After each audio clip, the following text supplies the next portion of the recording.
Good evening, demons. Oh, why am I sad? Oh, partly because I'm kind of... Oh, wait, let's fix that. Also, let's put these away. We don't need these at the moment. It's Women Wednesday. It's story time. Hey, Heavy, how you doing? I am excited for this. I was nervous after Seraphim Slum, because I was also really excited for that, and then that was the whole thing.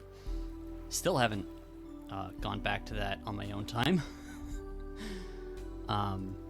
Eventually. But for now, we're doing a different your existing mood. Yeah, we're doing a different VN from a creator who I'm familiar. I've read through a bunch of her other works. Oh, a bunch. Hang on, let me go to my Steam real quick. Let's see. 1, 2, 3.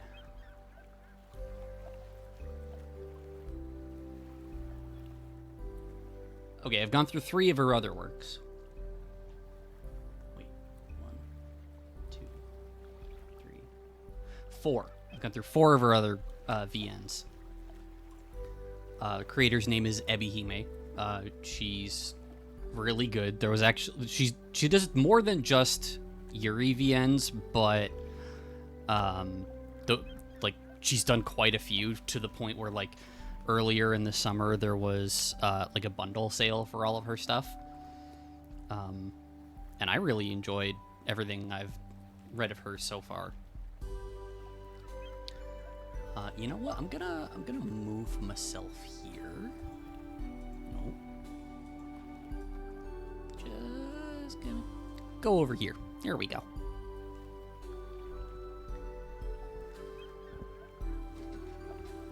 Don't want to be in the way too much. Plus, you know, we don't need the wings out right now. But yeah, I'm excited for this. After Seraphim Slum, that was honestly kind of stressful to do on stream. But Ebihime's stuff, you know, there is drama in a story because, you know, there needs to be something happening in the story. But it's nothing like none of their other works are anything like Seraphim Slum, and I'm not expecting this to be either.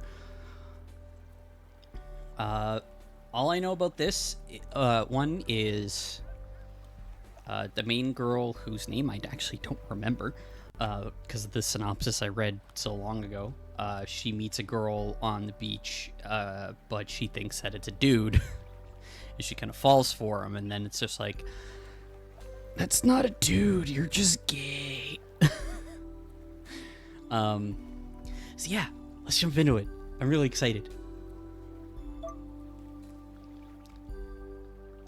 Game. August 3rd. Monday. Oh, I don't like Mondays.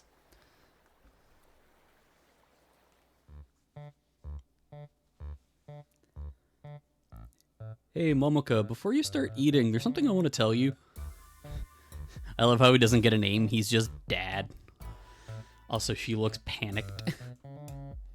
That's how Dad greets me when I take a seat at the breakfast table this morning. I stare at him over my plate of fried eggs and buttered toast, my fingers poised over my cutlery. Mom handles the cooking when she's at home. She's pretty fond of traditional Japanese food, so we usually have miso soup and fried fish for breakfast when she's around. God, that actually sounds great right now.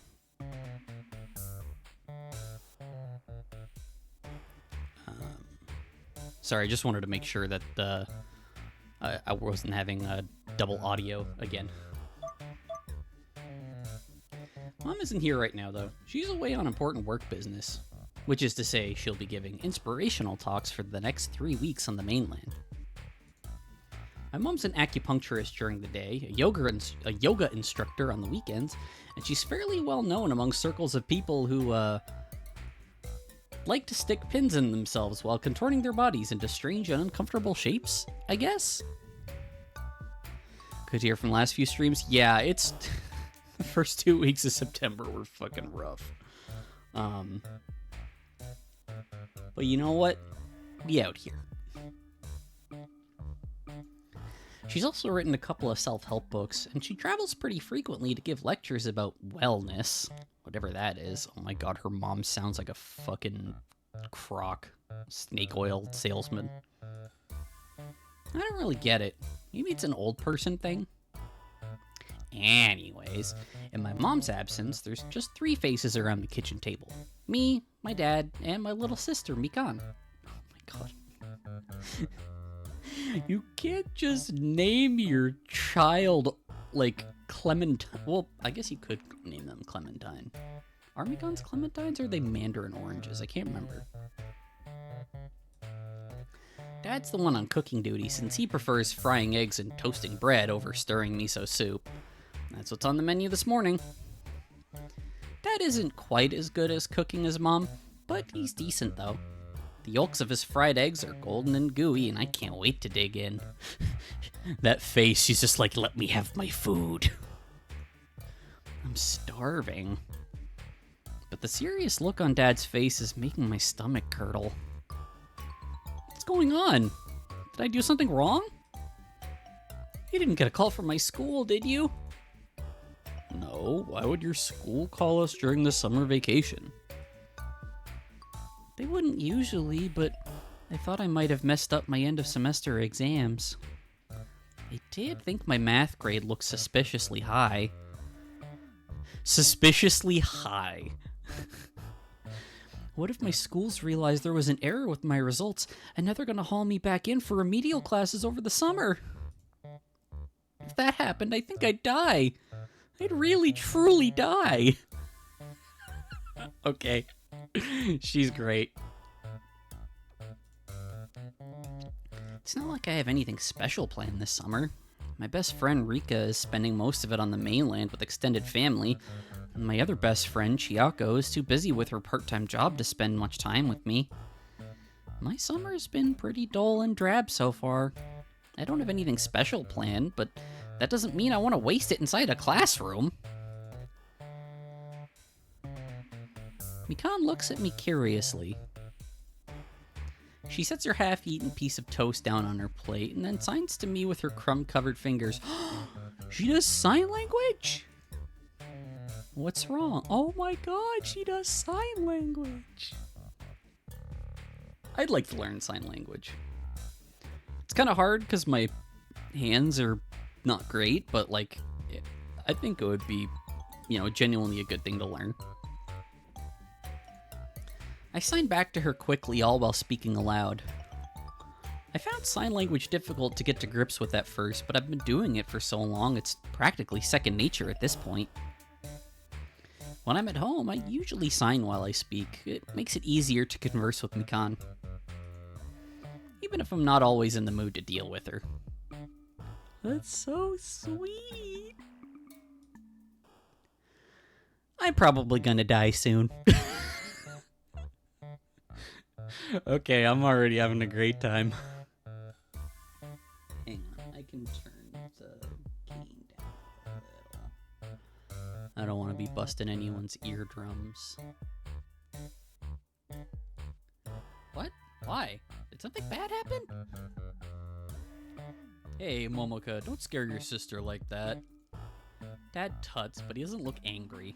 If he was, he wouldn't be smiling. Everything's fine. Don't worry, Mikan.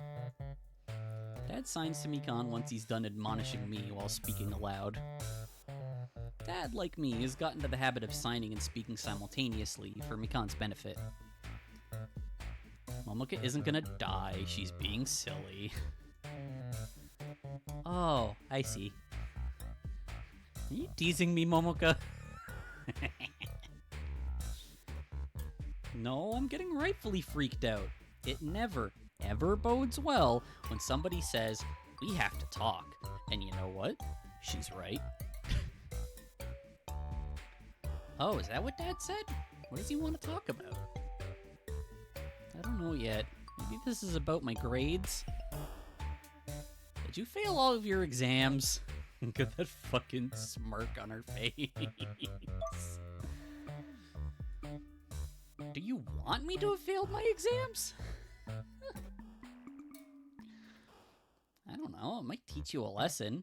Failure can't be character building. That's... It's true, but you shouldn't... It's like that one Simpsons bit. It's true, but you shouldn't say it. Mekon grins. She looks so smug I want to reach out and pull her pigtails. Let's try and calm down, alright? No one's gonna die. And as far as I know, Momoka doesn't need to go back to school. If she has failed all her exams, I haven't heard anything about it. But you're not discounting it as a possibility. I suppose anything's possible. Our Momoka really is bad at math. She inherited my acumen for numbers.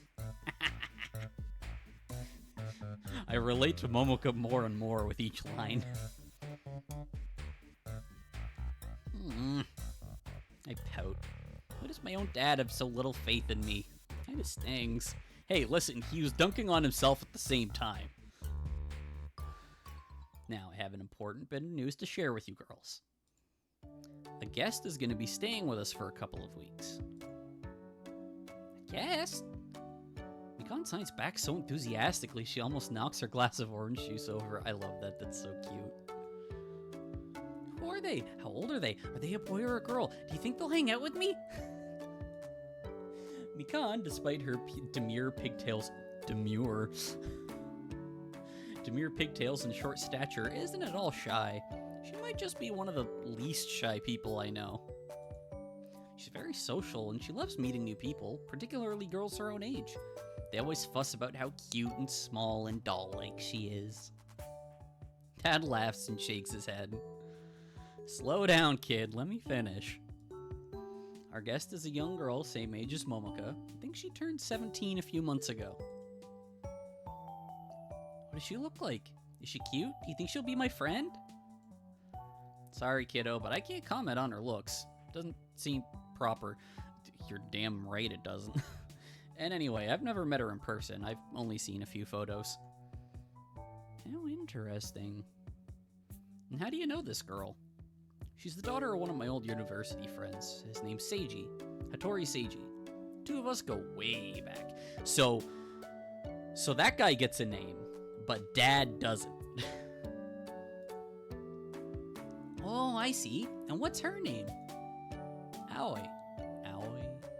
See, I read a lot of Japanese names, but like saying them out loud kind of feels a bit different. Well, Dad is Dad, true. It's Aoi. Aoi. Aoi. Aoi.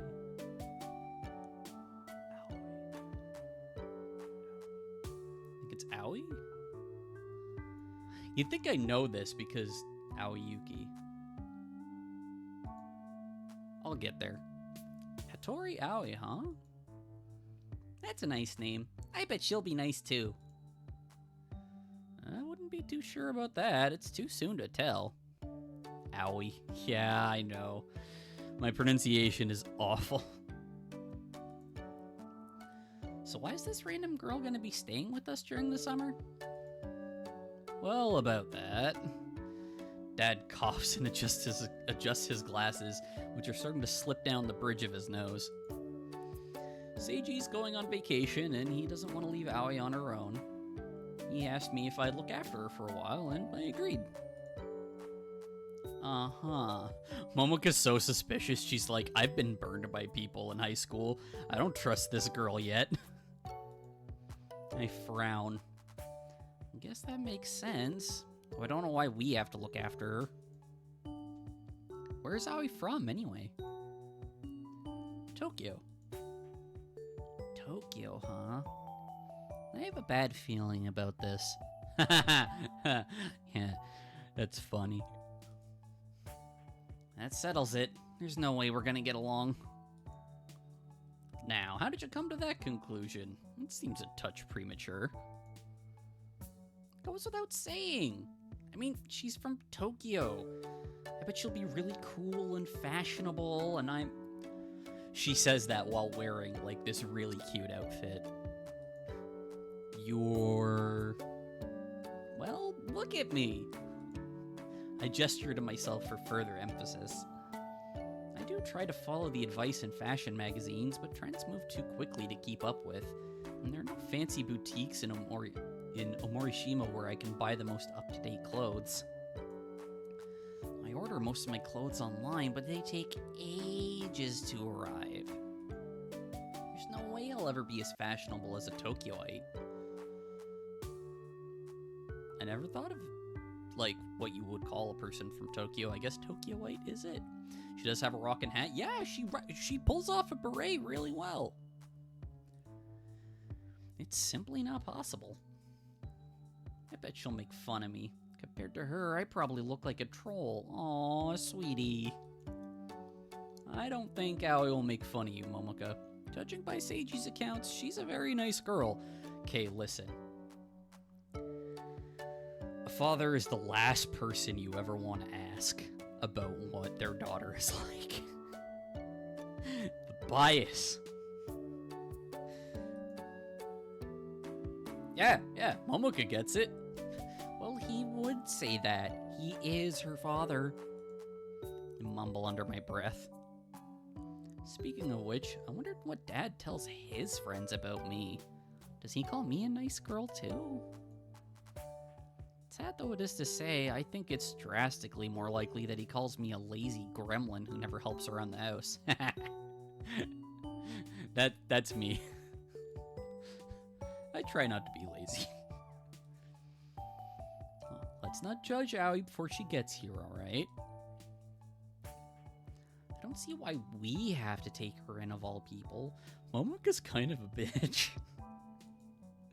Why not? Seiji is my friend, and he's not had an easy time of it. He's not been quite...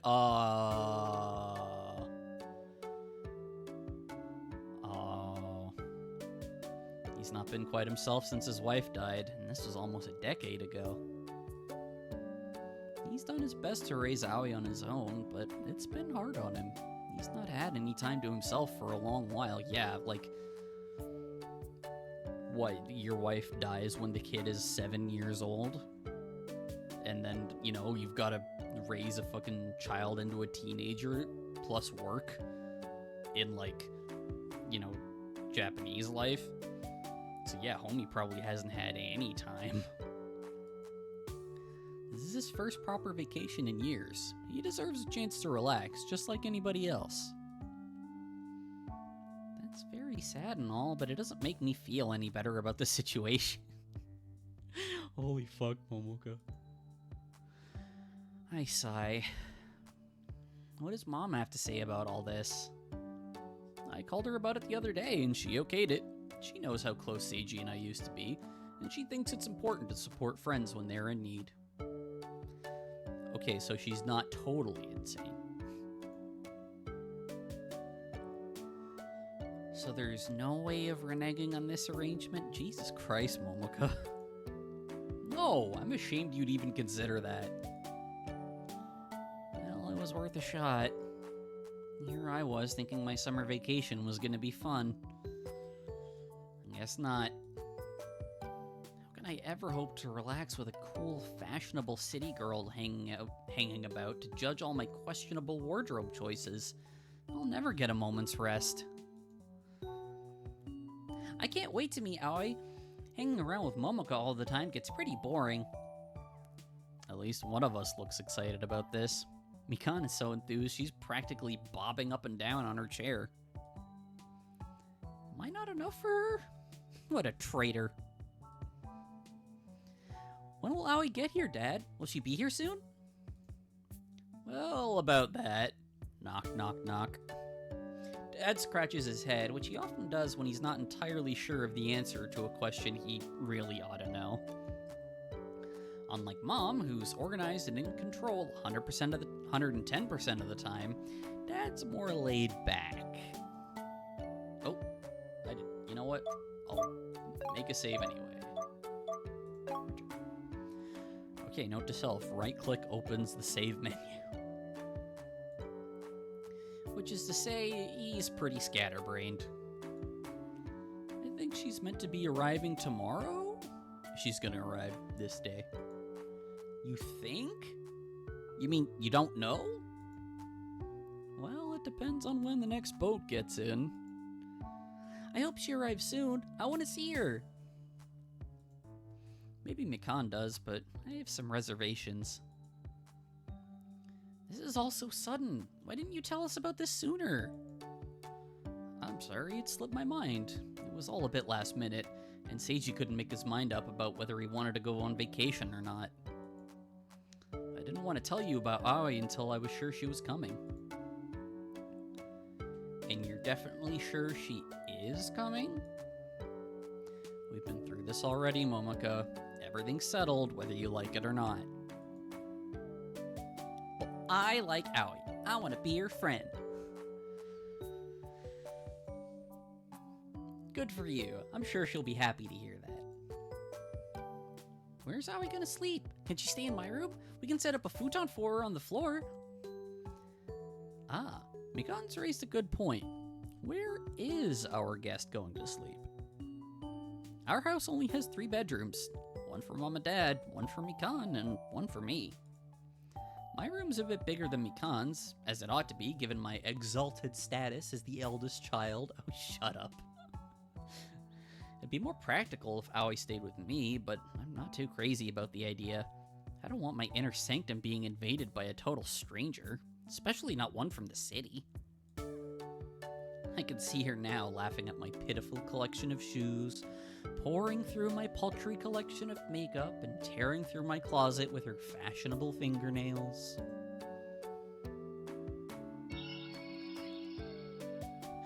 Oh my god, she's doing the fucking ooh hoo hoo hoo.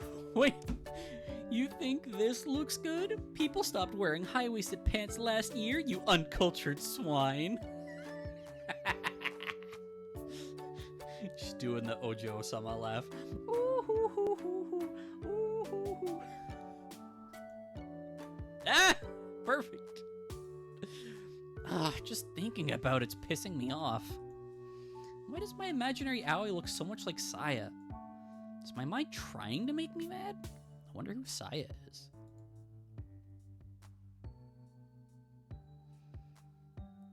Aoi will have to sleep in the living room. She can have the couch. Can't make Aoi sleep on the couch. She's our guest. She's a guest who will be eating our food and sleeping under our roof for 2 whole weeks. She should be grateful with whatever scraps of kindness she gets. Jesus Christ, Momoka. Stop being childish. Aoi's gonna stay in your room during her trip, and that's the end of it. I won't let you argue your way out of this one, Missy. I fully expected this would happen, but it's an unpleasant reveal regardless. No way, that's not fair! Life isn't. Well, if anyone's being unfair, I think you are. You're behaving very childishly, oh big sister of mine. Oh, the smug small one.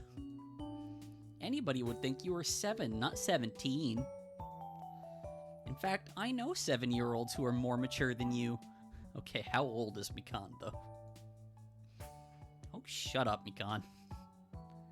I can't not shut up, genius. I grip my teeth together. Dad, this isn't fair! I turn my attention on Dad, no longer bothering to sign. I don't want Mikan butting in again to berate me. I don't want a strange girl staying in my room. I didn't get a chance to clean up, and That's enough, Momoka. I'm disappointed in you. I didn't raise you to be so spoiled. Oof. Oof size, large. I slump back in my chair, utterly defeated. I'm not used to Dad scolding me. He's usually so laid back and easygoing. Why is he looking at me like that? His gaze is even sharper than the blade of a knife. It's because you're kind of being a bitch.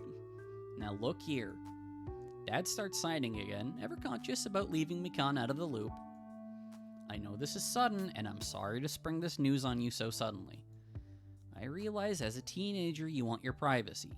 It's understandable, but Seiji is one of my dearest friends. He helped me a lot in the past, and I owe it to him to return the favor. We're gonna welcome Aoi into our home.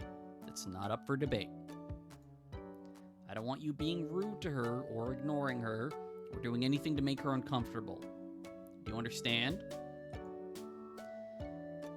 It's okay, Dad. I'll be good. Just fucking... I've been that little shit of a younger sibling. I know you will. I'm more worried about your sister. You promise to be on your best behavior, Momoka?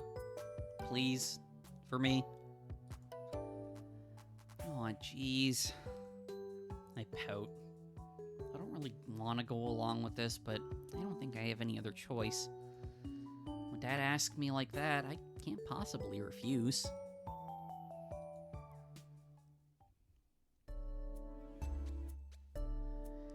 I finished my toast and scrambled eggs, which... They were fried eggs earlier. Which have already started to go cold, then I head out of my house. My shift at work starts in 15 minutes, so I should probably head straight for the cafe. But I've never been one to do things because they make sense. Oh god, she's an idiot. Dad's little lecture over the breakfast table has given me a lot to think about. What better place to mull things over than the beach? I like going to the beach, particularly when I'm in a slump. It's hard to be sad or upset when you can hear the relaxing sound of the bright blue waves. That's probably one of the good things about living on this cruddy little island. We might not have much in the way of fashionable shops, but at least you're never far away from the beach. The beaches are one of Omorishima's primary attractions, actually. Though Morishima functions as its own little community with about 40,000 inhabitants, it's classed as part of the Miyagi Prefecture. That's still more than where I live. The place I live has 15,000 people. So you know what? You got something going for you there, Momoka. There's a ferry that goes from the coast to Omorishima a couple of times a day, depending on the weather, and it takes about 30 minutes to get to the mainland. This island isn't too big, but it's a fairly popular tourist destination, especially in the summer. The beaches are considered some of the cleanest and most well-kept in Japan, and our mountain trails are famous with hikers from all over the world. I think the real point of interest, however, is all the rabbits. Bunnies! I'm guessing that's why the, icon here is a bunny. Morishima is the proud home to hundreds of different breeds of rabbits, and they mate like, well, rabbits. Rabbits are Morishima's pride and joy. You're not allowed to own cats or dogs on this island for fear that they'll hurt the cute little bunnies. Aw, bunnies. The bunnies are our main selling point, other than the beaches and the forests and the cliffs. We even have a theme park called Moonland with a cute bunny mascot. Aww. Morishima's residents are really rabid about rabbits. Ha ha. Now I'm just imagining like Rayman raving rabbits. Ah! Imagine it's all those running around. That would be awful. Hey, same hat. The rabbits usually steer clear of the busier areas like the shopping districts, but you can find them hopping about the hills and even in the quieter residential areas. I'm pretty used to them, having lived in Omorishima all my life. When I go outside, I usually take a small plastic bag filled with dandelion and mint leaves with me so I can stop to feed any cute bunnies I come across. Aww. I don't do that today, though. I'm so lost in my own thoughts I don't pay much heed to the rabbits, cute that they are. A strange girl is coming to stay with us for 2 whole weeks. A girl I've never met before. A girl called Aoi. I I guess this mightn't be so bad, but does she really need to sleep in my room? I never agreed to this. You're still 17. You don't get a choice.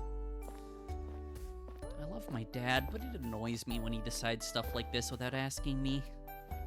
Why does he never think about my feelings? He probably thought you'd enjoy getting along with someone your own age. I gaze out at the aquamarine ocean, my eyes narrowed. The beach is crowded, just like I anticipated.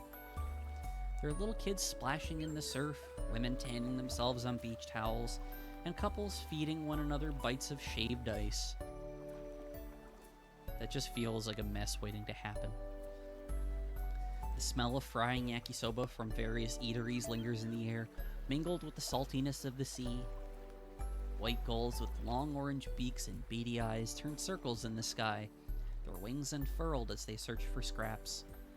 It's a nice scene, like something you'd see in a movie. It's so perfect, everything looks kind of filtered. Coming to the beach usually cheers me up. I like the sounds and smells of the ocean, and I particularly like watching cute couples. Aww. I know that sounds kind of voyeuristic, but I don't mean in a creepy way, I swear. Sure. It's hard to explain my fascination with lovey-dovey couples, but, well, watching them gives me this warm, fuzzy feeling. Kind of like petting a Morishima's mini rabbits. The moment when a blushing girl rests her head on her beloved's shoulder. The chaste touch of fingers when a lock of stray hair is brushed behind an ear. The gentle laughter as a couple share an inside joke, incomprehensible to anyone else. These little incidents are all super adorable. I don't have any romantic experience of my own, but that doesn't mean I can't sigh and get misty-eyed while watching other people enjoying themselves. That's fair. I think that's fair. Going couple watching usually helps cool my head, but it's not working today. I still feel steamed. Shaved ice falls on the person, that's just ice that cools them off a little and leaves this little syrupy surprise.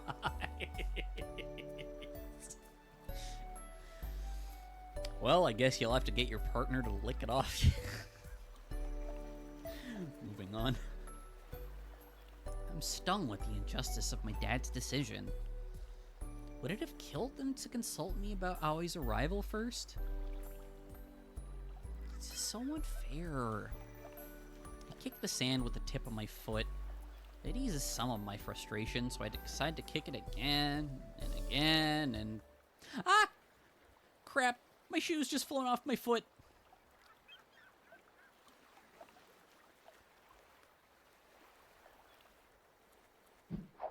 It arcs through the air, the buckle glinting in the sunlight, and it spirals down at a velocity I didn't know an airborne shoe could attain. What'll I do if it hits somebody on the head? I'll never live it down. Hey, watch out! I call out just in time. A boy standing a few feet away from me pauses. He looks up at my sandal, which is still flying through the air. I'm afraid it's gonna collide with his face, but no. The boy moves faster than lightning. So quick he leaves behind after images. Sure, okay.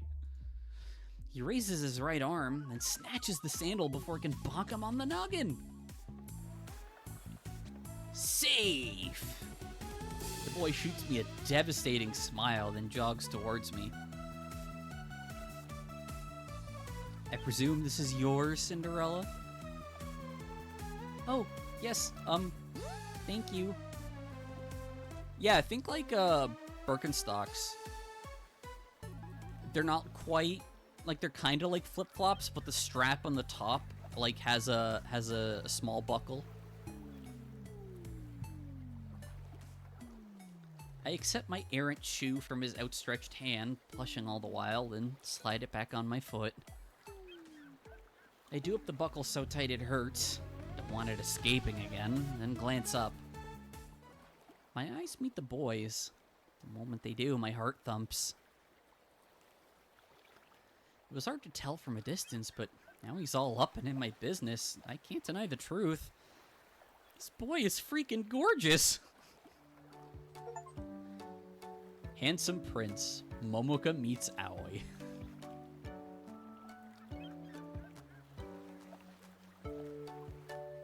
His hair is sandy blonde, and it's pretty long for a guy, though he wears it tied back in a ponytail. His eyes are bright green, and his tanned skin is smooth, utterly devoid of blemishes. There's a large backpack slung on his back that looks pretty heavy, but he isn't even breaking a sweat. The boy is several inches taller than me and rather slender, but he couldn't be called lanky. His arms and legs have some musculature, though it's not particularly pronounced. Is he some sort of athlete? That must be how he was able to catch my shoe so quickly. Excuse me? Something the matter? What? I'm fine. Are you sure? Yeah, I'm okay. Really. You don't need to worry. I glanced to the left and to the right, but alas, no matter which way I look, I'm unable to escape from this beautiful boy's gaze. He's so attractive, and I'm so... not. Oh, sweetie. His handsomeness is only making me more acutely aware of my own below-average looks. I've dreamed about having a romantic encounter with a good-looking boy for years, but this is so not how I envisioned it going. I could have knocked his block off. Why am I so clumsy? Overcome by embarrassment, escape fast becomes the one thing on my mind. Thank you very much for helping me. I'll be going now. Wait, before you take off, I was wondering, do you live around here? Oh, yeah, I do. I look at the boy shyly, my face still pink. Why do you want to know? I've not been to this island before, and I was hoping you could help me find my way around. I tried asking a few people on the beach, but they didn't seem to know much more than I do. I'm so relieved I managed to run into a local. Oh, well, that's okay. If it's help you need, I'll do my best. I perk up, some of my earlier reticence evaporating. Since this boy's asking me for advice, I don't feel quite as bad about almost braining him with my shoe. Where do you want to go? I'm looking for this street. The boy offers me a name, which makes me start in surprise. Really? You want to go there? Uh-huh, why? He tilts his head to one side. It's not a rough area, is it? Oh, no, not at all. I don't think there are any rough areas in Omorishima. It's too small for that. I was just a bit surprised, that's all. I was just a bit surprised is all. It's actually the street I live on. Really? The boy blinks, then grins. That's such a coincidence. It really is. Do you mind giving me directions? It'd be a big help.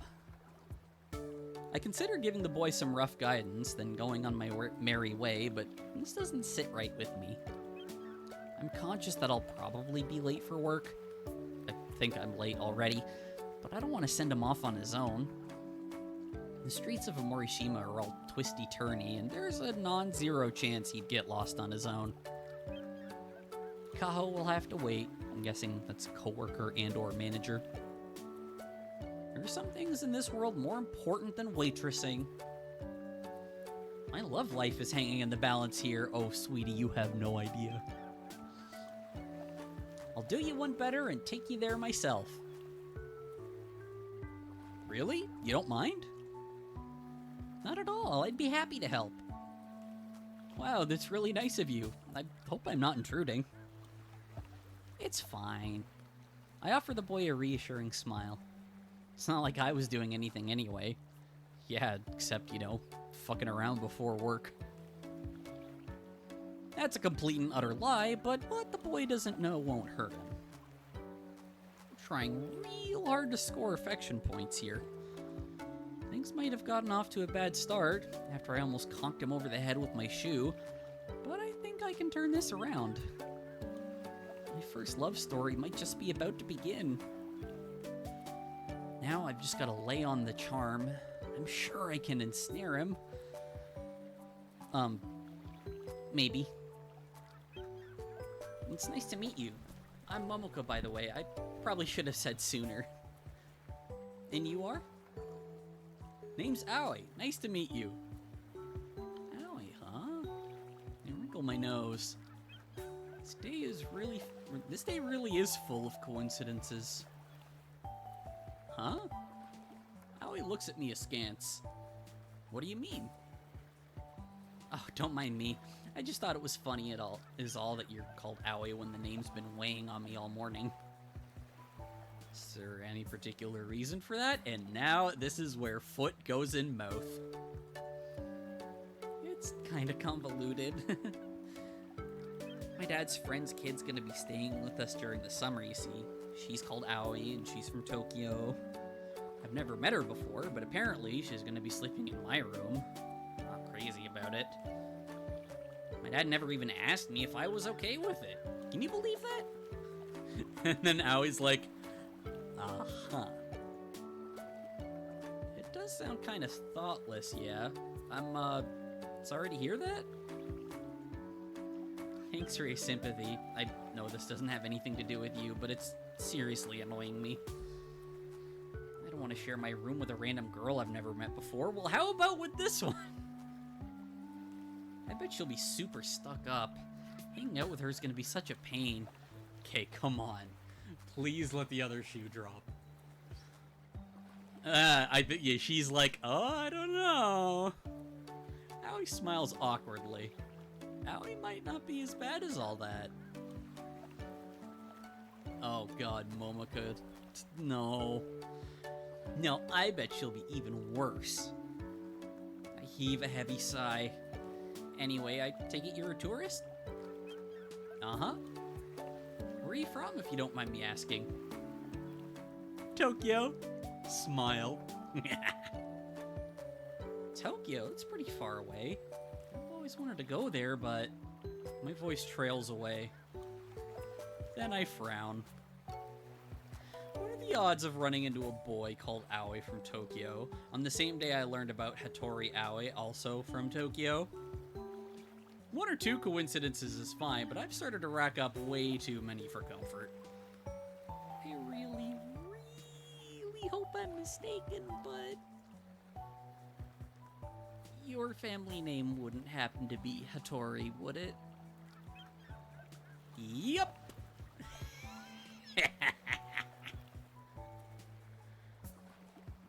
Yep, there you go. There you go. Then you're Hattori Aoi? I sure am. Crap. Crap. I thought this Aoi was a handsome boy, but in actual fact, you're Hattori Aoi? As in the Hattori Aoi who's going to be staying with me and my family during the next 2 weeks? Sure looks like it if your family name's Akiyama. Yes, I swallow. I'm Akiyama Momoka. That's me. Then you really are the Momoka I'll be staying with. That's a relief. I was wondering why there was nobody at the harbor to pick me up when my boat got in. I was afraid I was gonna be completely lost. My dad, he thought you were arriving tomorrow. Really? Oh geez, we must have gotten our wires crossed. This was all pretty last minute. God, she's gotta be like dying of embarrassment right now.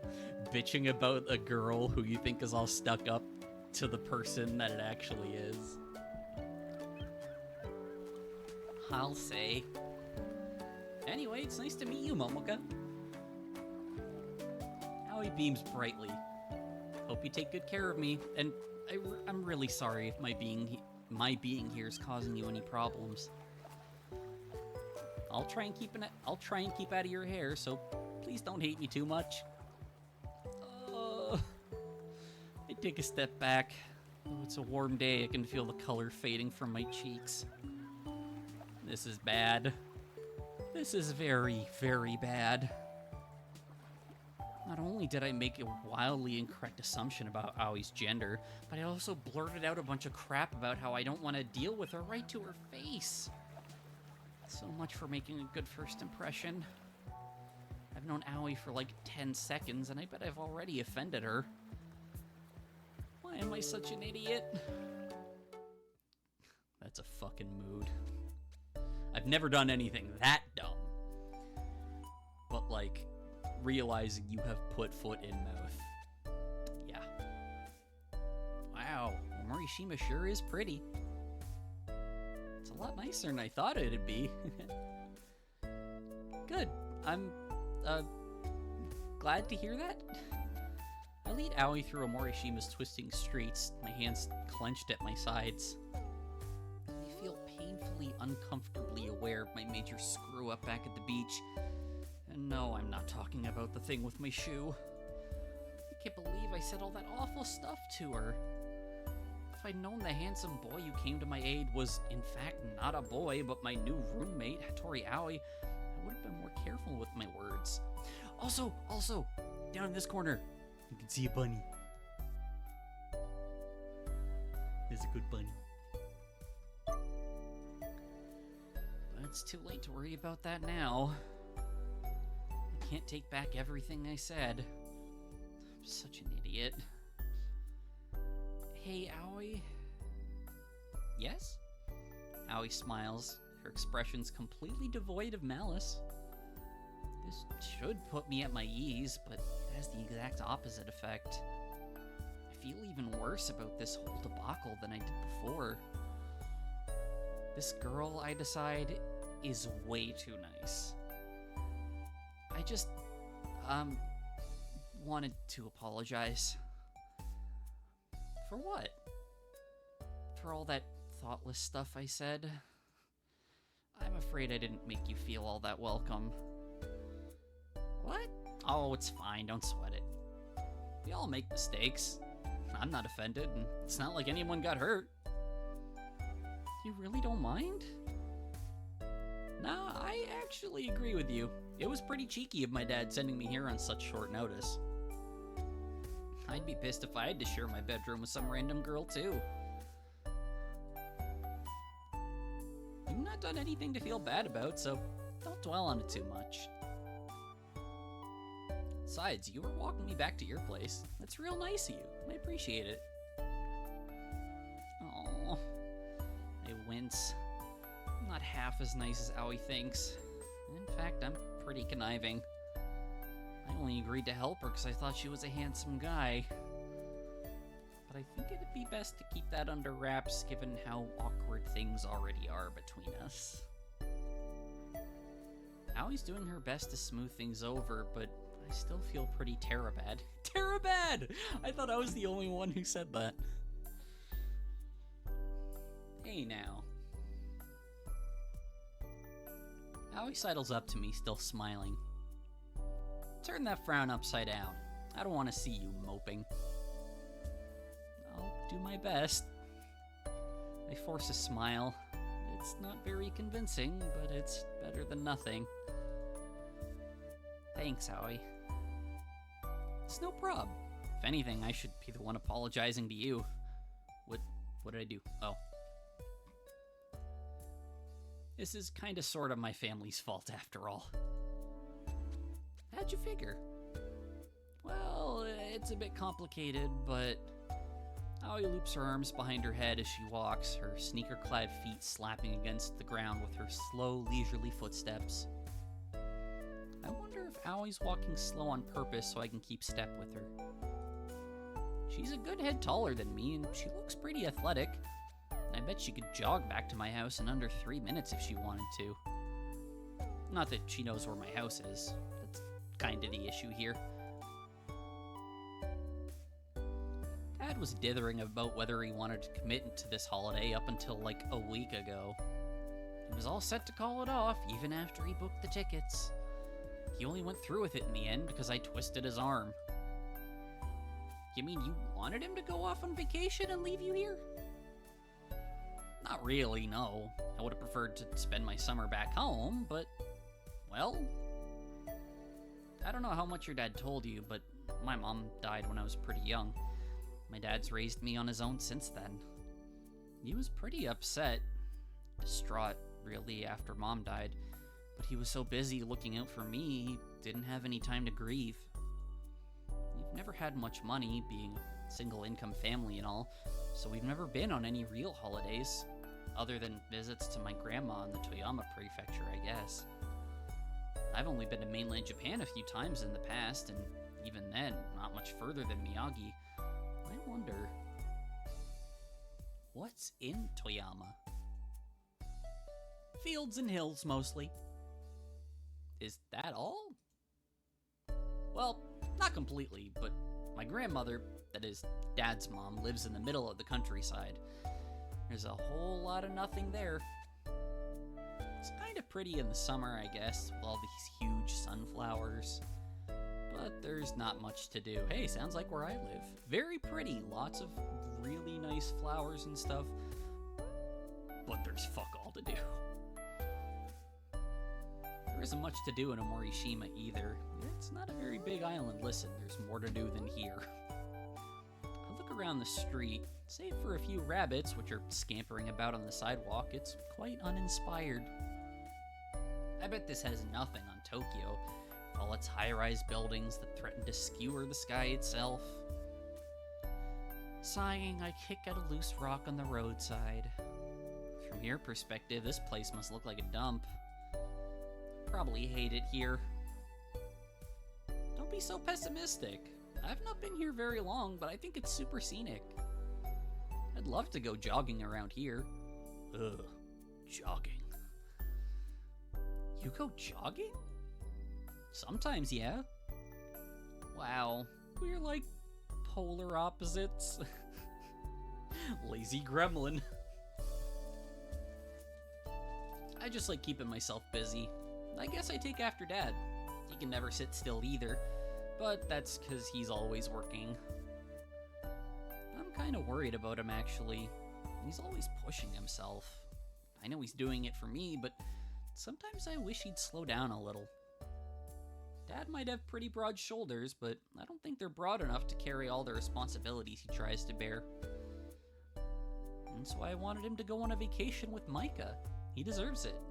Oh, he got a girlfriend? Micah? Dad's girlfriend. They've been seeing each other for a couple of years. That's good. It's good that he's able to, you know, kind of meet someone new after a while. He met a few women after Mom died, but he couldn't get serious about any of them. Micah's the only one he really gets along with, but they haven't been spending much time together lately. I don't want them to drift apart, not when I've seen how happy they are together. I think a vacation's just what they need to rekindle their relationship. That's sweet.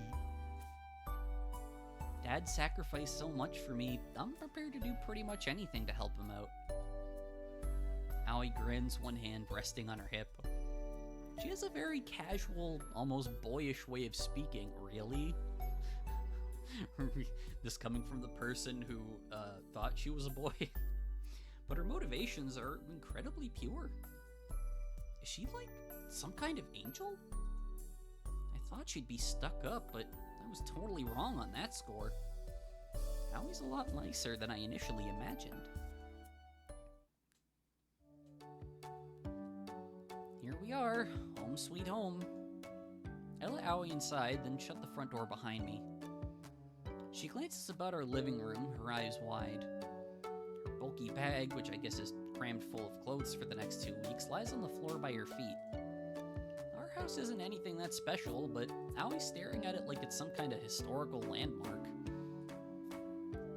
It's actually kind of embarrassing having my house scrutinized so much. So, what do you think? I think it's great. She beams, displaying two rows of neat white teeth. This island might be kind of small, but your house is huge. My cruddy place back in Tokyo's got nothing on this. Is it huge? I frown. My house doesn't seem all that special to me, but Maybe that's because I've lived here all my life. My parents moved into this place shortly after my mom published her first book, which proved to be an unprecedented hit. I don't really understand the stuff my mom writes about, but she has quite a lot of fans. That book kickstarted her career, which, from what I can gather, has been all roses since then. My mom had me about a year after moving in here, and Mikan came along 4 years later. Okay, so Mikan is 13. It's a nice big house, and there's more than enough space for the 4 of us. Huh. Now I'm looking at my home from the eyes of an impartial observer. I think I can see where Aoi's coming from. I guess this place is on the larger side, huh? That's putting it lightly. Aoi grins. My dad and I don't even have a house. We live in this crusty old apartment block with like 4 rooms. It's pretty cramped and the aircon doesn't even work properly. It always freaks out in the summer, no matter how many times the repairman comes over. I think it's on its last legs. Really? I look at Aoi perplexed. You don't have a house? Where's the room for a house in Tokyo? Nah, house prices in Tokyo are too expensive. My dad's only a teacher, and he doesn't have that much money. I think teachers are way underpaid for all the hours they put in. Poor dad always looks exhausted at the end of the day. Hey, it's true in every country. Then again, even if we had the money to move, I don't know if he would. We've moved a couple of times in the past, and it's always a major hassle. This is true. Moving is one of the 4 biggest stressors that can happen in a person's life. And I have moved so many times. There's so much to sort out, so much to pack. Wow, I didn't know that. I look at the floor, feeling suddenly guilty. Gonna turn a little early. Hey man, thanks for coming out. I really appreciate it. I hope you sleep well. My family's not the wealthiest around, as Saya is only too fond of telling me, but we're not poor, not by any stretch of the imagination. Dad has a reasonably well-paying job, and my mom's a minor celebrity. Her newest book's raking in royalties each month, and her talks always sell out super fast. She's even been on TV a couple of times. I always took my cushy life for granted. I never realized, or never thought to realize, that my situation isn't the norm. I guess I'm pretty privileged after all. Even if Omorishima is out in the middle of nowhere. I don't know much about the housing market, but I imagine they change a lot based on where you live. Yes, they do. What might buy you a nice 2-story family home in Omorishima won't get you squat in a massively overcrowded city like Tokyo. It's not a surprise Aoi's family is struggling, given she comes from a 1-parent household. Speaking of parents, I'd introduce you to my dad, but I don't know if he's here right now. The house has been pretty quiet since I got back.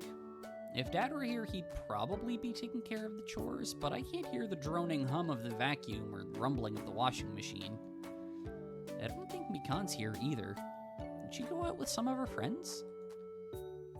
Sorry about this. You must seem like a very thoughtless family. I mean, your dad's a bit of an airhead, but that's alright. Aoi's quick to reassure me, as is her wont. She's so conscientious I might cry. I wouldn't want to inconvenience you. I'm a guest after all. You shouldn't have to disrupt your schedules for my sake. Speaking of which, girl, you gotta go to work. It's precisely because you're a guest that we should be looking after you, or not being very hospitable. I sigh. Oh well, Dad should be back soon enough. Just hang tight. And I think I know what's happening here. No. There we go. Oh. Sorry, I'm just... Maybe this one can go over here.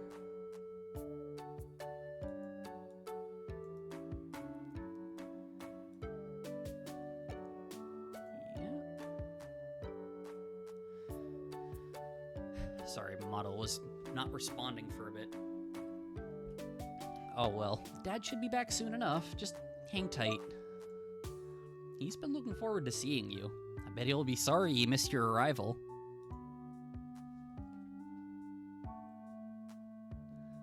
As for me, I take my phone from my pocket, then check the time. It's 10:30, more than an hour after my shift at Kaho's Cafe was supposed to start. Oops. Crap, this isn't good. Kaho's gonna be so pissed at me. I'm really sorry, Aoi, but I've gotta take off. I don't want to leave you here, but I need to head to work stat. Really? I didn't know you had a job to get to. I'm sorry for keeping you, Momoka. If I'd known, I wouldn't have asked you to take me to your house.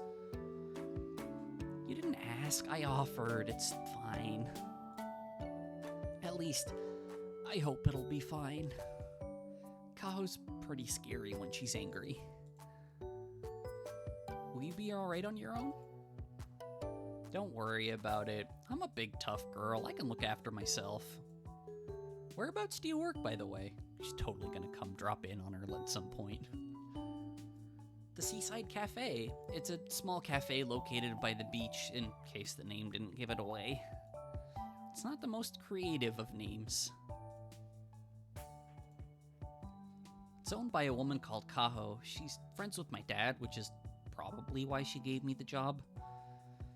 I'm supposed to be working there over the summer, but I might not be for much longer if I don't get there ASAP. Oh, the Seaside Cafe, huh? I've heard of that place. You have?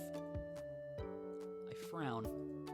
We get a lot of tourists in the Seaside Cafe, but I don't know if it's all that popular. It's not like Moonland. Maybe not, but I did a bit of research, see? I didn't want to mooch off you and your family for the next 2 weeks, so I figured I should apply for a part-time job while I'm staying here. Ah! They're gonna work together. I didn't hold out how much hope I'd get anything since I'm not here all that long, but I thought it being the summer and all, some places could use a bit of extra help. I asked your dad about it while we were hashing out the details of my trip, and he suggested I apply to the Seaside Cafe. I sent them an email, and Aoi grins. As luck would have it, I just so happened to land a job. It's quite the coincidence, huh? I guess? I frown. Aoi looks pretty pleased about this supposed stroke of good luck, but I'm more skeptical.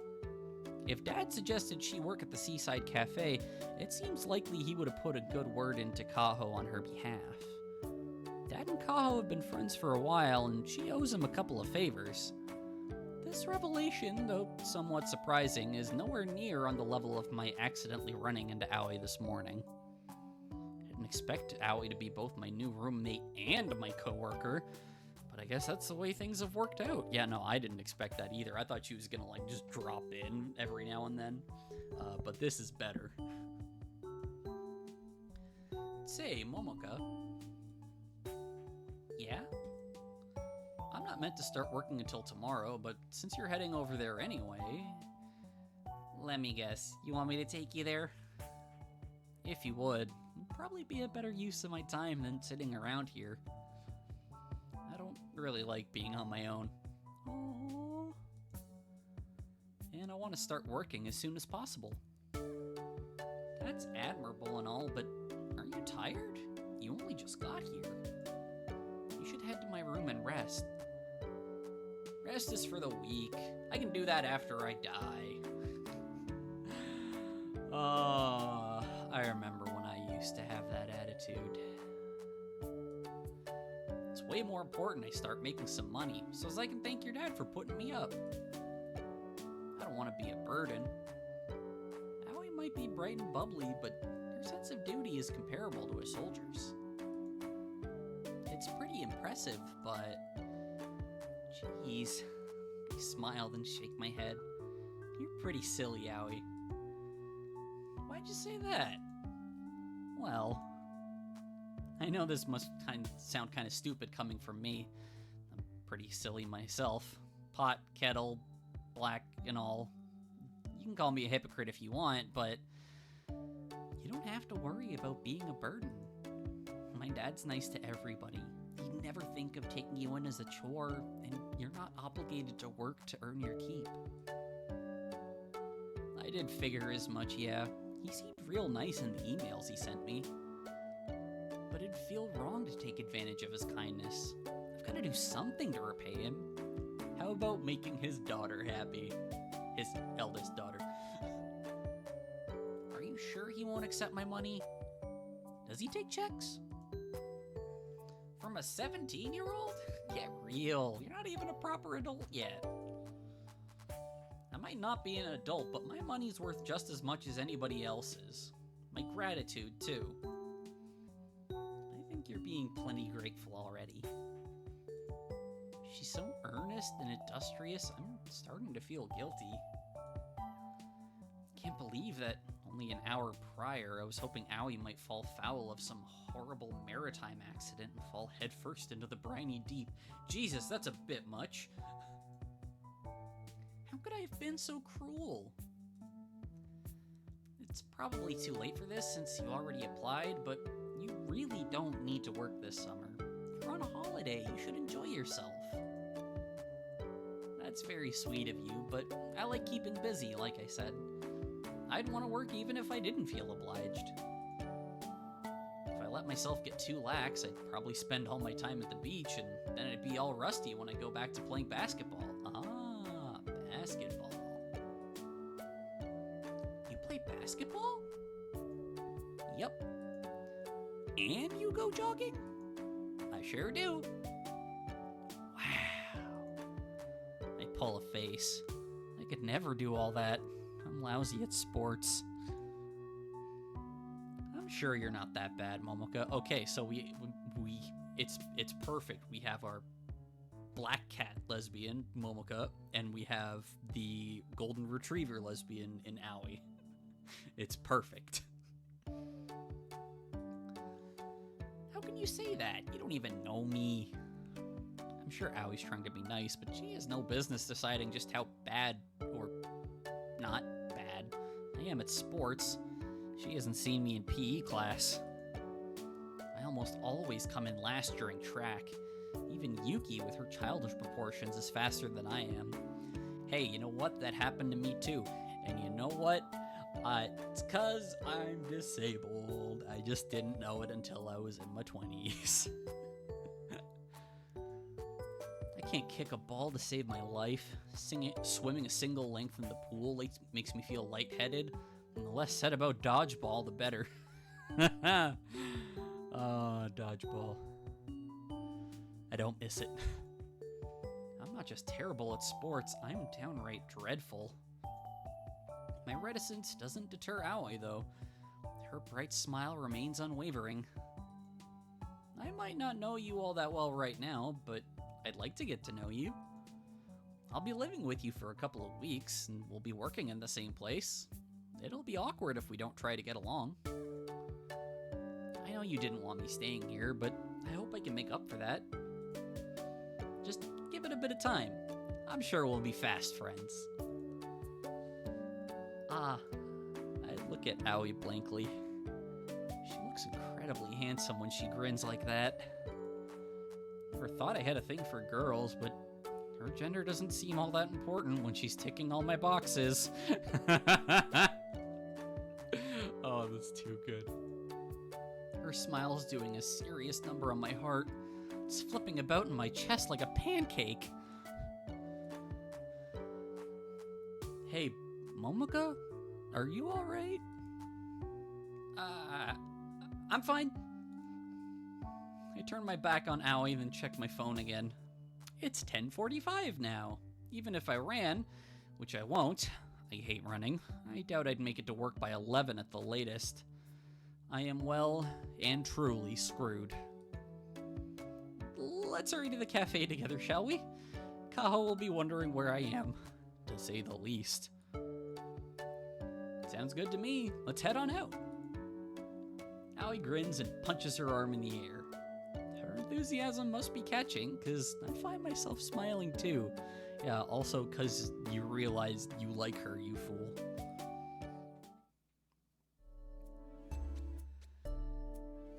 Akiyama Momoko, where the devil have you been? That's how my wonderful boss Kaho greets me when I finally show up at the Seaside Cafe. Her eyes are narrowed and she sounds annoyed.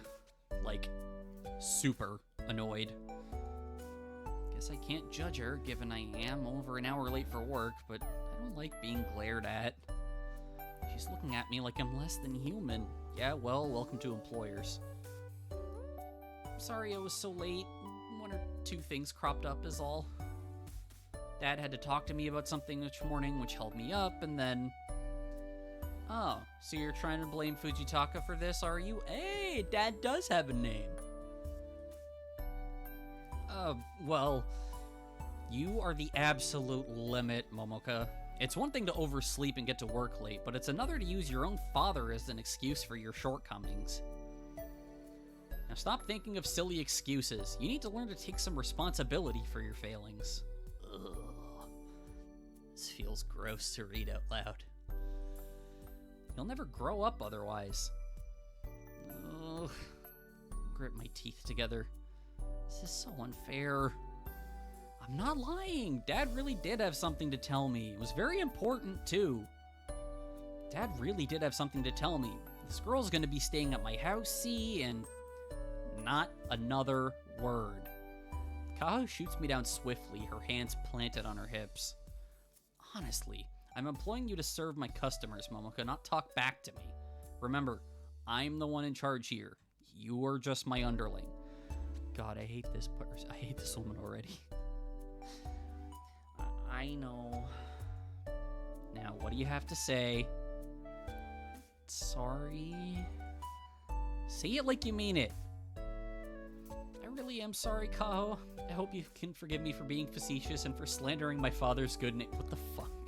You didn't have to go that far.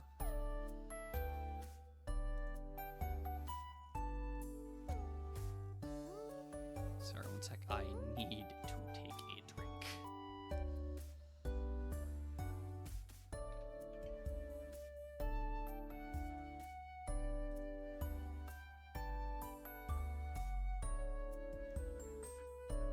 Ugh.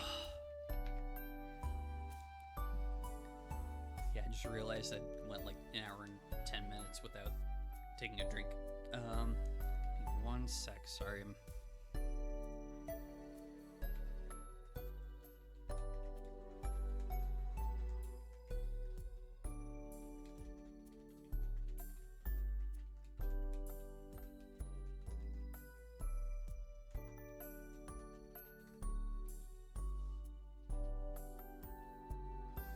Slandering my father's good name. Fuck off. Good. Now that wasn't very hard, was it? I hope Aoi just kind of speaks up being like, actually, no, this all was sprung on her this morning. Talking about my dad always makes Kaho smile, no matter how foul her mood. My dad's a photographer, and he works with the Morishima's tourism board. Promoting the Morishima and its attractions is part of his job. One of Dad's first assignments when he took the job many years ago was to snap a few photos of Kaho's cafe for a fancy magazine. He and Kaho really hit it off during this shoot from what I gathered. Well, I say that, but Dad hits it off with almost everyone. He's very amicable, which makes it hard to not like him. When it comes to his work, though, he's a real pro.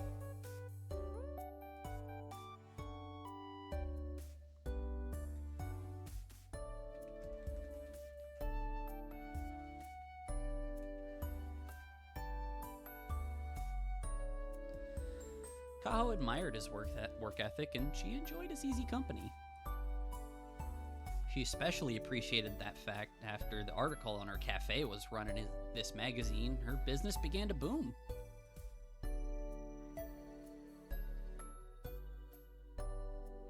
Dad dad hasn't taken any photos of Kaho's cafe in a good while, but he and Kaho are on friendly terms nonetheless. Kaho babysat Mikan and I when we were younger, and sometimes she comes to our house for dinner. I wonder how she gets along with the mom. I wonder if the mom will show up at all. She might be my boss, but she's kind of like a family friend. She sounds like a shitty boss, though. That's how I ended up getting a summer job.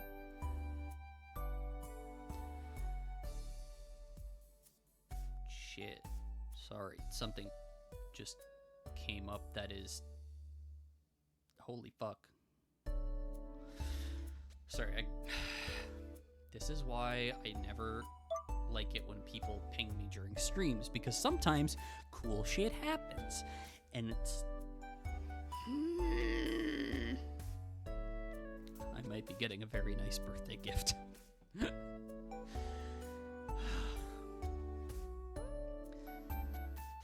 Right, birthday. Next week, next Monday. I know I stopped doing Monday streams, but we are going to be doing a stream on Monday. We're going to be building the Real Grade Gundam Epyon, and maybe do a little bit of karaoke? Maybe? If I can work up the courage for it. We'll see. And yeah, maybe have some friends call in and stuff. It's going to be fun. Yes, back to Momoka, this poor bean. That's how I ended up getting a summer job at this cafe. It was all thanks to my dad's influence. With his A-rank charisma, I think he'd make a pretty good protagonist on a harem dating This is why I asked how Kaho gets along with the mother.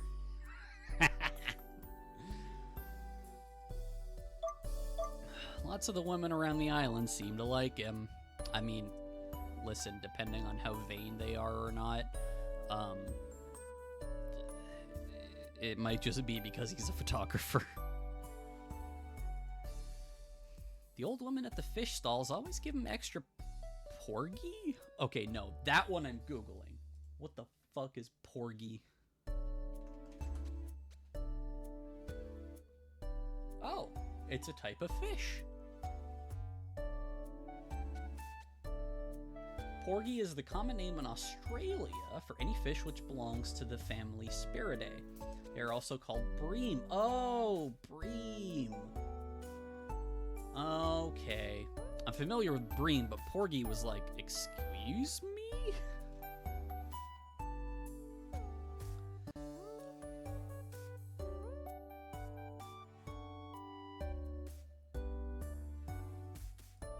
Okay. Put the porgy Wikipedia page away. The old women at the fish stalls always give him extra porgy when he heads into the shopping district, and Hamari's mother over at the bakery slips some free red bean buns with his orders. Oh, I'd kill for a red bean bun. They're so tasty. They're like the perfect level of sweet. I wish popularity was a gene you could inherit, like hair or eye color. Does that mean her mom has pink hair? Maybe then I'd have a bit more luck with the guys. Now why don't you tell me the real reason you were late, Momoka? Well, You weren't staying up late drawing again, were you? Not exactly. Then what were you doing? I'm really very sorry, but it isn't Momoka's fault she was late today. It's mine. I'll be staying with her family for a couple of weeks, and she spent this morning showing me around. I apologize for the inconvenience. Yeah, get fucked, boss. She was telling the truth. Aoi bows her head, which prompts Kaho to give her a curious once-over. Excuse me? She purses her lips together. And who might you be, young man? Oh, okay, so everyone does it. I'm, not a guy, actually. Pretty easy to mistake to make, though. I'm Aoi, Hattori Aoi. I applied for a job at your cafe a few days back. I'm not meant to start working until tomorrow, but I thought I might as well come over early since Momoko was already heading there. You were one employee short this morning thanks to me, so I'd like to start working to repay my debt. Once again, I really am sorry for the inconvenience. Aoi bows for the second time. Kaho looks a bit taken aback by all this because she blinks. Ah, so you're Aoi, are you? I love how she doesn't have another expression. It's just always Angie. I take it you're the girl who will be staying with Fujitaka and his family? That's me. It's a pleasure to meet you. You too. Kao's expression relaxes into a smile. Fujitaka spoke quite highly of you. You're more than welcome to work here. I'm glad you're so reliable. And so polite, too. Fuck off, man. You better watch out, Momoka. I've known Aoi less than 5 minutes and she already has you beaten. Oh, fuck off. I want to dropkick this lady. She hasn't worked a single day yet, but she's already showing more gumption than you ever have. I'm going to dropkick her through the sun. Kao shoots me a poignant glance, and I wilt under it like an underwatered flower. That's mean, Kaho. You've known me since I was a kid. And I know just how lazy you can be. I'm not lazy. Your standards are way too high. I have high standards because I care about you, Momoka. As a friend of your family, it's my duty to shape you into a decent human being who can arrive at work on time. We already established it wasn't her fault. I owe it to Fujitaka for helping me so much with my business. Yes, ma'am. I bow beneath the force of Kaho's righteous zeal. She scolds me even more than my own mother does. It's not fair. I have a totally legit reason for being late today, though. I was trying to be nice for once. For once. Mostly because I thought Aoi was a hot guy and I was within a chance of having a summertime romance. But I won't delve into that. Kaho doesn't need to know about my fantasies. You can't hold that against me, can you? I suppose not, no. Kaho's eyebrows knit together. This hardly excuses all the other times you've shown up for work late. How do you plan to explain away those slip-ups? Well, I look away awkwardly. I can feel cold droplets of sweat beginning to form on my brow. How can I talk my way out of this one? Kaho's expression is nothing short of piercing. Well, never mind that for now. Your alibi today is watertight, which makes a pleasant change.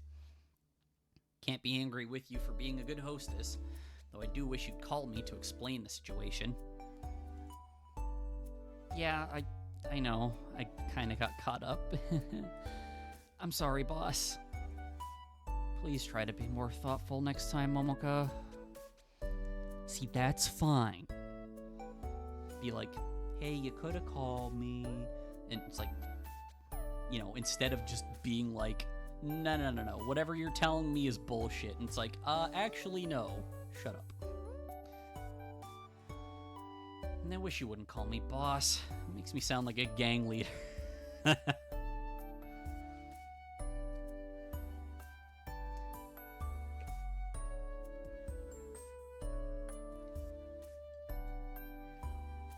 Sorry, Kaho.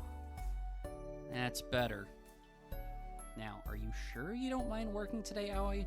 While I appreciate every bit of help I can get, you're under no obligation to begin until tomorrow. Now, is she actually being nice, or is she just trying to save money? That's the real question. It's fine by me. I want to get stuck right in. Very good. That's what I like to hear. Would you mind showing Aoi the ropes, Momoka? Introduce her to her new colleagues and get her uniform? There are a few spares in the back room. Sure thing, but... Kaho. Good. Hop to it, then. I'll do my best. I don't want to let Aoi down. Fuck the boss, I just don't want to let Aoi down.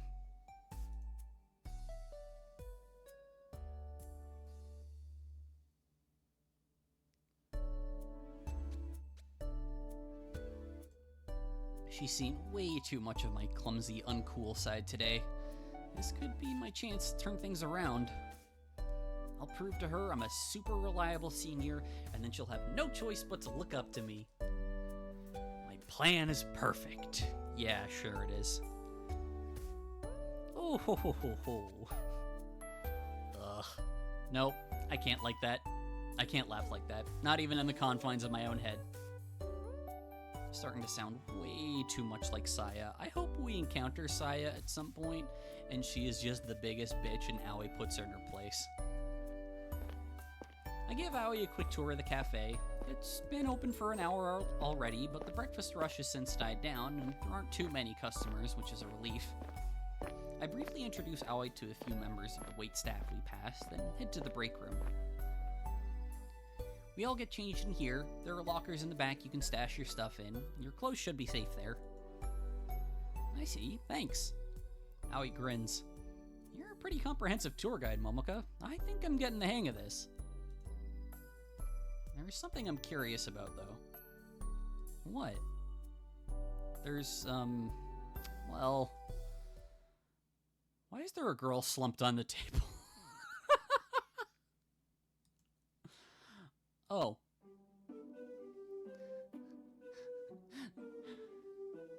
The rest of my colleagues are out serving customers, but this one's out for the count less than 2 hours into her shift. She's very slender and long. She's very slender and small, with long wavy I can't fucking speak tonight, y'all. She's very slender and small, with long, wavy brown hair, which tumbles over her shoulder and waves. Her name is Morino Yukie, and she's in my year at school. I think she must suffer from narcolepsy, because she always looks tired. The dark bags beneath her eyes are a permanent fixture on her otherwise soft, heart-shaped face. She passes out in the school semi-regularly, and she's always trying to sneak naps on the sly in the middle of her shifts. I'm so used to seeing her slumped over the table in the break room that it no longer registers.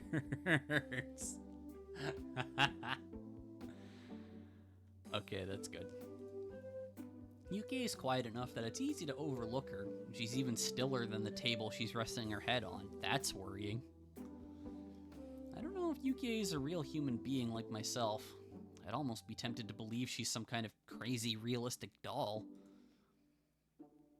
That's Yukie. Is it Yukie or is it Yuki? I'm gonna go with Yukie, because I think that's how it would be pronounced, but you know what? In case I'm embarrassing myself, I'm gonna go with Yuki. Yuki? Yeah, she's one of our colleagues. You can just ignore her if you want. Really? That sounds kinda rude. Are you sure she's alright? She's fine. But she hasn't budged an inch since we came in here. What if she's passed out? She's just sleeping. I think. You might think that, but you don't know it for certain. I'm pretty certain. I give Yuki another glance. She lies there silently, so silently, frozen in place, like a photograph. She's probably sleeping. Probably. I mean, I don't think she's dead. My brow furrows. Do you want me to poke her and find out? If you wouldn't mind. I know it's rude to poke people while they're sleeping, but it'd put me at ease. I guess if you're not used to Yuki, seeing her can be disconcerting. Our teachers, who should be used to her passing out on her desk by now, still get troubled by the sheer stillness of her small sleeping body. Yeah, like, would you not see, like, her shoulders or, like, just torso, like, moving as she breathes? When she sleeps, she does it so soundly, her chest doesn't even rise and fall. Yuki! I approach her slowly, as a hunter might pursue a small animal, and poke her cheek with the tip of my finger. Yuki! You still alive? Yuki remains still and silent. Her skin is as cold as marble, though. Excuse me, ow, that hurt. Her skin is just as cold as marble, though. Fortunately, it's much more yielding. Even so, her lack of response is starting to unnerve even me. Yuki? I poke her even harder. Yuki! Still no response. I guess I'll have to appeal to her base instincts then. Hey Yuki, you'd best wake up.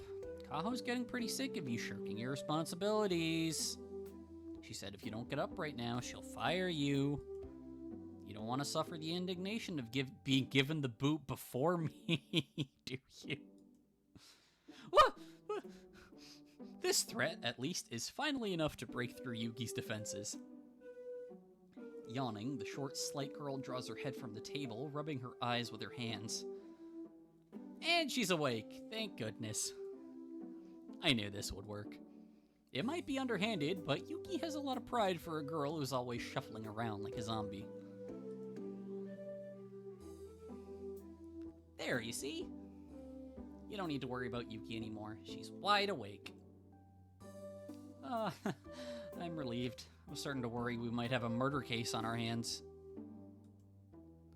It'd be a pretty wild way to kick off my first day on a Morishima. Who got murdered? We were afraid you'd been murdered, you dummy. Murders don't take place on a Morishima. It's too quiet. Well, I know that, but Aoi doesn't. Aoi? Yuki blinks at Aoi. Her eyes look unfocused even after she rubs them. I doubt she's seeing her properly. It might explain why she's not staggered by Aoi's good looks like I was back on the beach. Well, that and the fact that Yuki's obviously smitten with Himari. Who's this? She's our new colleague. She'll be working with us starting from today. Oh, I see. Where's Kaho? She's out front, like always. I thought you said she was gonna fire me. Of course she isn't gonna fire you. Oh, good. You're too adorable. Unfortunately. One sec.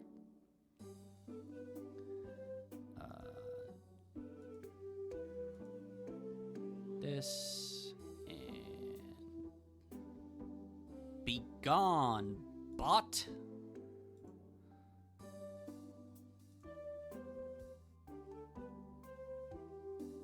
There we go. Sorry about that. Yuki really is cute, and I'm not exaggerating. She's actually a month older than I am. Her birthday's in May, well, mine's in June, but you'd never think that to look at her. She's a good head shorter than me, and I'm not particularly tall to begin with. It's not uncommon for people to mistake Yuki for a middle school student, or even an elementary one. Her favorite frilly clothes, coupled with her cute hair ribbons, do little to dispel these misconceptions. Whenever our class puts on plays during the school culture festival, Yuki always gets cast as the fairy godmother. It's hard to resist the temptation. Nobody looks more like a fairy, or doll, than she does. So, Kaho isn't gonna fire me? Nope. I see. Does that mean you lied to me? Lie is a dirty word. I was just being a little economical with the truth. That's a way to put it. You mean you deceived me? Well, I guess? Yuki scowls. You're a bad person, Momoka. Why do people keep telling me that? Aw, poor thing. First I got lectured by Dad, then Kaho, and now teeny tiny Yuki wants to cut me down to size. What did I do to deserve this? Jeez. Yuki shakes her head. If you don't know why people get mad at you all the time, I don't know what to tell you. You could tell me that I'm super kind and considerate senior trying to look out for our new colleague. Momoka's been very nice to me. She met up with me at the beach, walked me back to her place, though she was late for work. She got into a bit of trouble with her boss on my account. I feel pretty bad about it, actually. Don't bother. Kaho's always losing her temper with Momoka. She deserves it for being so slovenly. Hey, that's mean. Says the girl who always falls asleep in the middle of her shifts. I only do that when there aren't many customers. I at least arrive to at. Yo, why can't I talk? At least I arrive at work on time, unlike some people. I was late because I was showing Aoi around. Weren't you listening? Of course, I, unlike you, pay others the due attention they deserve on the off chance I might learn something. She's like a tiny little monster. You may have been late today for a noble cause, but that does not excuse your past tardiness. Why do you get to bitch at her? That's what Kaho said. That does not come as a surprise. Yuki smirks. I believe you were late for every single one of your shifts last week. All right, that's enough out of you. I turn my back on Yuki, scowling. You're gonna give Aoi the wrong impression. I'm trying to act like a cool, reliable senior here. You may be her senior.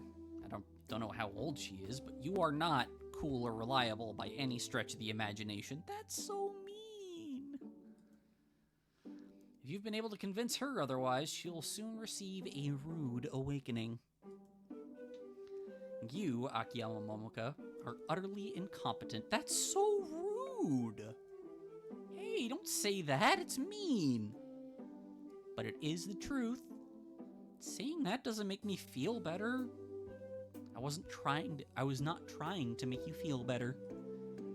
She talks about this Saya girl a lot being a huge bitch, but like, Yuki also seems to be a huge bitch.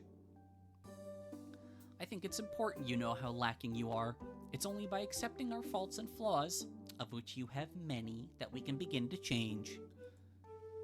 Though it seems unlikely, I do hope that one day you can become the cool, reliable senior you dream of.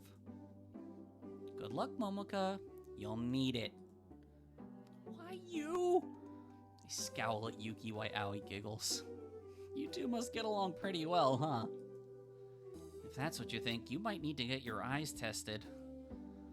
I've got 20/20 vision, thank goodness. I don't know if I'd look good in glasses. I'm not the studious type. I'm not sure about that. I look Aoi up and down, one hand beneath my chin.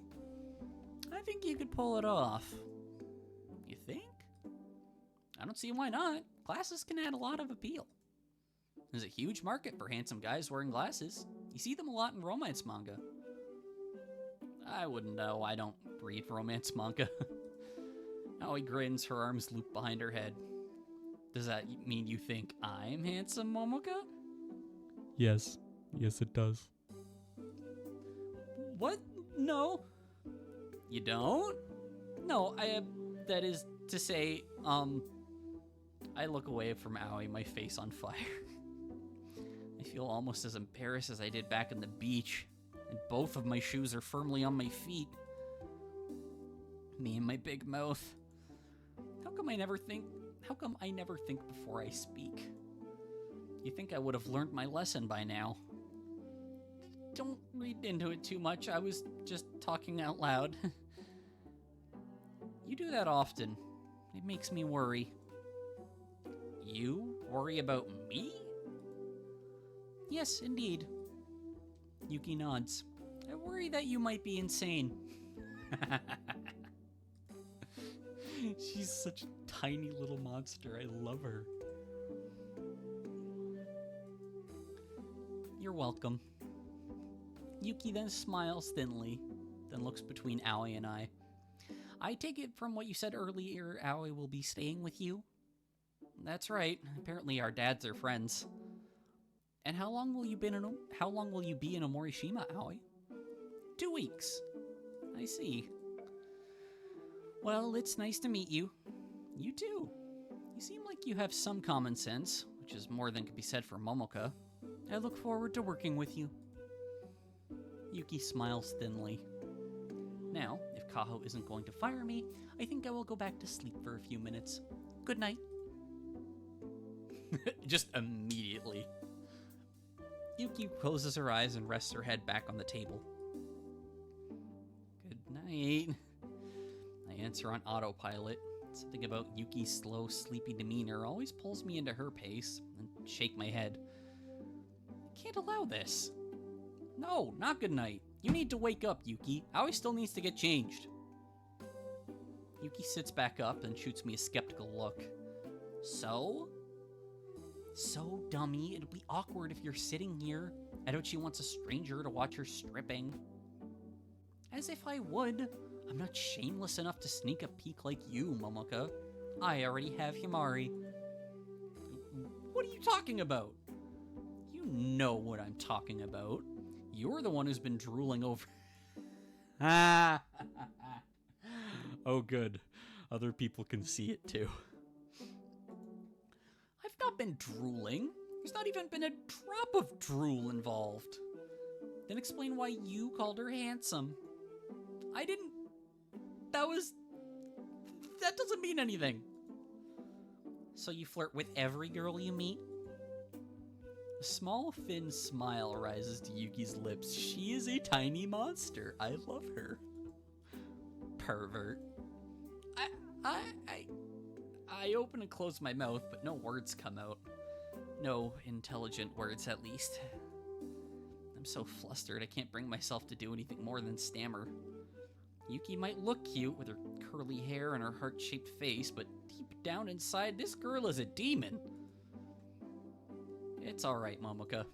Aoi, who's remained remarkably calm during this comic exchange, offers me a smile.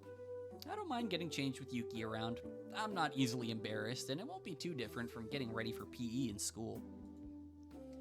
I guess. I wouldn't want to get undressed around a stranger, particularly one with a tongue as acerbic? I think that's a kind of acid? As Yuki's, but if Aoi doesn't mind, there's no point in kicking up a fuss. What am I, the protector of her innocence? I'll keep my lips buttoned on the matter. Now, what am I supposed to change into exactly? I don't want to make Kaho wait. Well, now, let me see. The waitresses usually wear these frilly dresses, like the one Yuki's wearing, but it's not an ironclad rule. I could dig out one of the guys' uniforms instead, if you're not comfortable with the short skirt. What do you think? I don't want to be a bother, but skirts aren't really my thing. This outfit looks very cute on Yuki, and I'm sure it looks cute on you too, Momoka. Heh. But it would probably look all frumpy and weird on me. I'd rather go with something with pants. It's not a bother. Kaho prefers wearing pants too. Let me go grab one for you. I take one of the boys' uniforms out of the drawer at the back and smooth it down with my fingers. While the girls' uniforms are cute and frilly, the boys' uniforms are way more modest. They come in sets with crisp white shirts and brown pants. I've often wondered whether I'd look better in this getup myself. The girls' uniforms are super cute, with their frilly skirts and ruffled headbands, but they don't seem to suit me. My height is completely average, my face is pretty plain, and when I dress up in frills, it makes me look like I'm trying too hard. I'm not cute like Yuki, and I'm not handsome like Aoi. I think I'm decidedly ordinary. But maybe I'm being too self-conscious? Here you go. This should fit you. I hand the bundle of clothes to Aoi, who accepts them with a smile. Thanks, I appreciate it. I guess I'll get changed then. Just starts right there. This music is very funny. Hey, wait! What? Aoi glances at me. Her fingers are gripping the rolled up hem of her shirt, which is revealing a rather sizable strip of bare skin. Is something wrong? Did she really need to ask me that? She might not have any issues with her body. Quite rightly, too. She's really good looking. But I'm starting to get seriously flustered. I mean... Momoka is a girl failure of the highest order. What? What indeed? Is something the matter? And then Yuki getting in on it like a total bitch. Yuki smirks. You've gone bright red, Momoka. Couldn't be that you're enjoying this, are you? Oh my god. No, I'm not. I don't know what you mean. I rather think you do, you pervert. I'm not a pervert. Then why are you staring at Aoi like that? I'm not. I don't mean to. I just... Oh, jeez. I press one hand to my chest. My heart's pounding fit to burst. And they're gonna stay in the same bedroom for 2 weeks. Aoi's really handsome. Crap, my face is so red I can feel it. Mine is too, but that's because it's so fucking hot in this room. Oh, I need to get a little fan in here. I've never felt this way about anybody before. If this keeps up. Momoka? If I spend more time with her, then... Hey, Momoka! I'm afraid I really might fall for her. I'd like to say the rest of the workday passed without incident, but that wouldn't be strictly true. It was hard muddling my way through my 5-hour shift at work. I'm not sure how I managed it. I kept sneaking glances at Aoi on the slide, despite my best attempts to avoid doing so.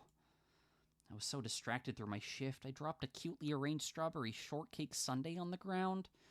The fancy fluted dessert glass shattered, and everyone in the cafe looked at me, and it was a humiliating experience all round.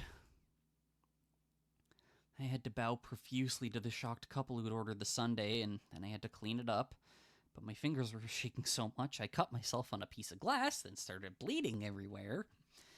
Kaho wasn't at all impressed by my clumsiness. In fact, missing letter, she forbade me from taking orders for the rest of my shift. I was stuck cleaning tables and washing up dishes, while Yuki, who's about half the size of me, balanced trays stayed high with... I'm guessing that's supposed to be stacked high, with parfaits and crepes and cups of coffee without any spillages to speak of. My hands are all wrinkled and pruny from the hot water, and they still smell of washing up liquid. I need a bath. I want to get in the tub as soon as I can. But first, I have a meal with my dad and my sister to sit through. Ah, this is delicious. I'm glad you like it. You can have seconds if you want. Oh yeah, does she know how to sign? Wow, really? Then I'll help myself. This is my lucky day. Aoi rises from the table and pads to the kitchen counter, plate in hand. She scoops more food onto her plate while I poke poutily at my meal. I really can't fathom what she's so excited about. Dad's cooking, while passable, is always relatively plain. And today's meal is plainer than most since it was made with whatever leftovers he could scrape together from the fridge. He prepared for us a simple meal consisting of cold soba noodles with snow peas, a side of pickled radishes, and kimpira. Alright, hang on. I gotta look up another one.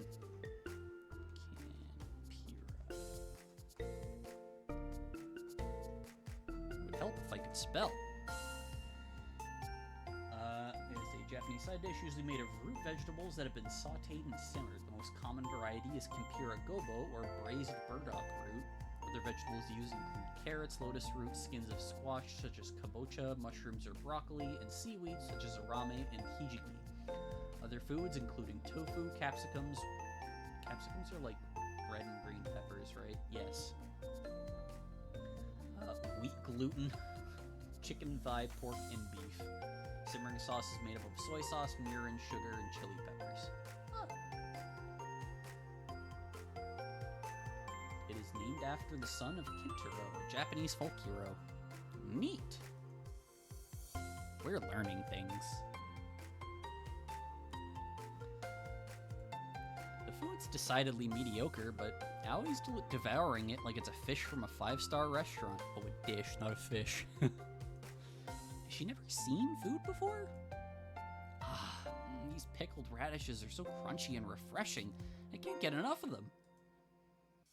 Thank you, Mr. Akiyama. Oh, you don't need to be so formal. Fujitaka is fine. Are you sure? Of course. Your dad was one of my closest friends back when I still lived in Tokyo. As far as I'm concerned, you're a member of our family, just like Mikan and Momoka. Oh, she'll be a member of the family, alright.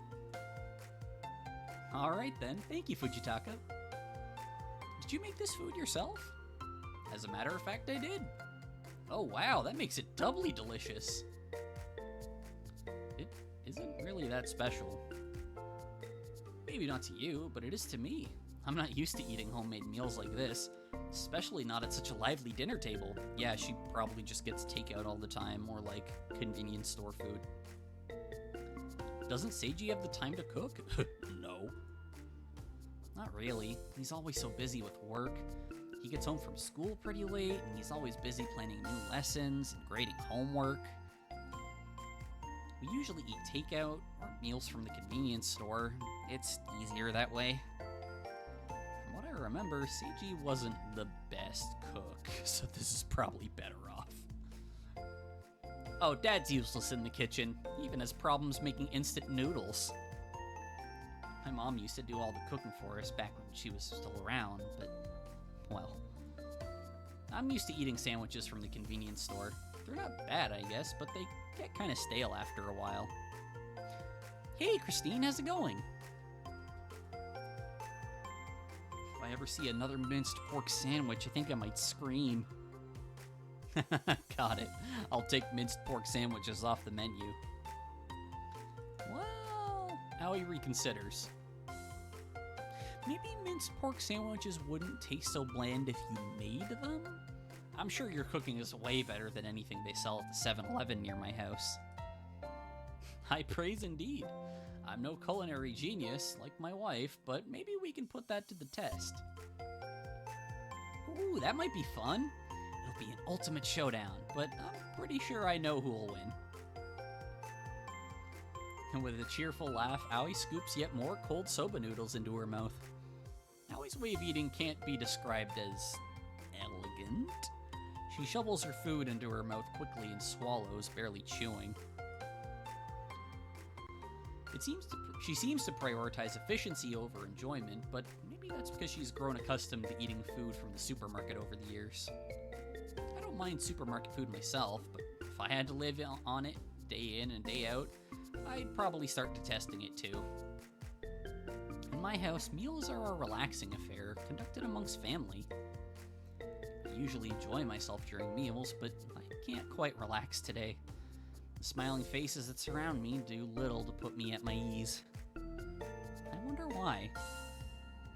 Can't be Aoi's fault. She's nothing like the image of her I conjure up in my head. She isn't snobby or stuck up or selfish. Her smile hasn't faltered since she crossed the threshold of my house. She didn't even look put out when she learned about Mikan's deafness, which throws some people. Aoi's a nice girl. That much is indisputable. I wonder why being with her makes me feel so tense.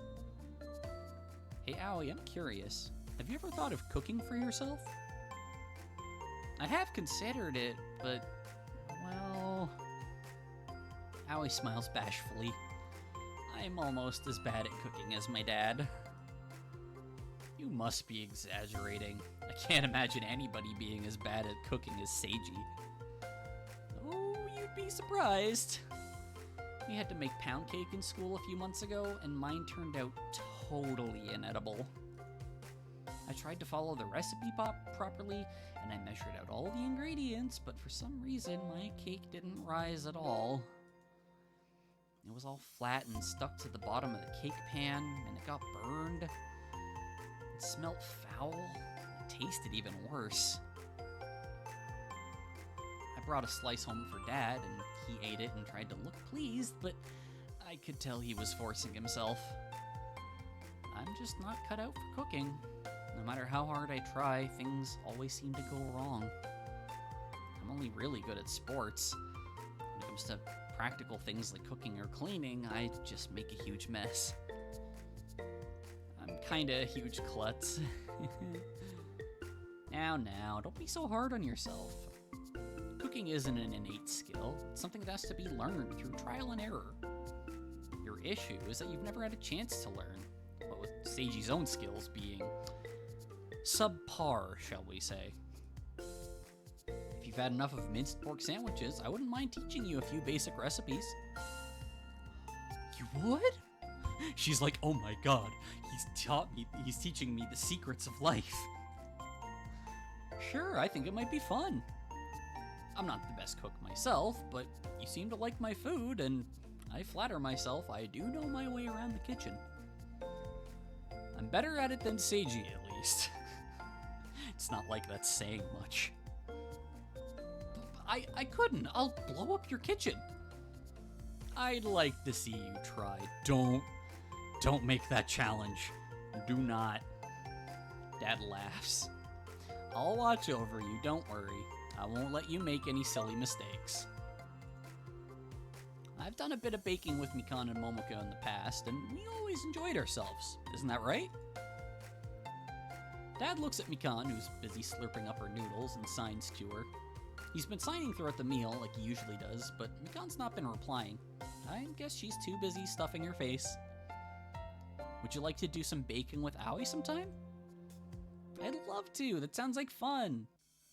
And it's settled. Let's all cook together. Doesn't ask Momoka at all. I slide down on my chair, scowling. I didn't say I wanted to join in, but I guess my opinion doesn't matter in this household. Poor thing. Hey, cut that out, Momoka. Try to make Aoi feel more welcome, please. Oh, don't worry about it. Momoka's been really nice to me already. She helped me find my way to the Seaside Cafe, and she gave me a lot of advice at work. That's a nice way of putting it. The only workable advice Aoi could have gleaned by watching me would be, don't do anything Momoka's doing. So much for my dreams of being a cool, collected senior. They've been well and truly destroyed, alongside my pure, maidenly fantasies of falling in love with a handsome boy. Sob, sob. I stab at my soba noodles with my chopsticks, but for all my viciousness, I can't get a firm grip on them. The cool, light brown noodles slide out of my grasp and plop over the edge of the bowl onto the table. This is just wonderful. Today's been a veritable comedy of errors. Oh, did you go to the Seaside Cafe as soon as you arrived on Omorishima? That's right, I wanted to see what my new workplace was like, and then I ended up working my first shift. It's commendable, but were you tired? Nah, I think she's got, like, limitless energy. Maybe a little, but I'm a big, strong girl. I can look after myself. Besides, I had Momoka with me. She was reliable in her own way. In her own way. That's a backhanded compliment if I've ever seen one. I'm not sure if my oldest daughter's the best tutor, but I suppose she tries her best. Oh. Another long, sticky strand of soba noodles falls from my tightly clenched chopsticks and lands on the table beside the first, coiling itself up on the wooden surface like a snake. I pout. Why is Dad looking at me in such a pitying way? He's meant to be my own father. He's the man who gave me life. I wouldn't exist if it weren't for him. He's not disappointed in me, is he? It's not my fault I keep dropping my noodles. They're slippery. I suppose that means you met Kaho? That's right. She was really nice too. Not to Momoka. She is, isn't she? Kaho used to babysit Momoka and Mikan when they were younger. She's very generous and a good employer. Can't go wrong with a job at Kaho's Cafe, but you don't need to work while you're staying under my roof. I'm not expecting you to pay for your bread and board. Ha! I knew it. If I wasn't in such a bad mood, I'd be tempted to say I told you so. It's fine, Mr. Fujitaka. I'm working because I want to. Really? That's very admirable. I see Seiji wasn't boasting when he said you were a hard-working girl.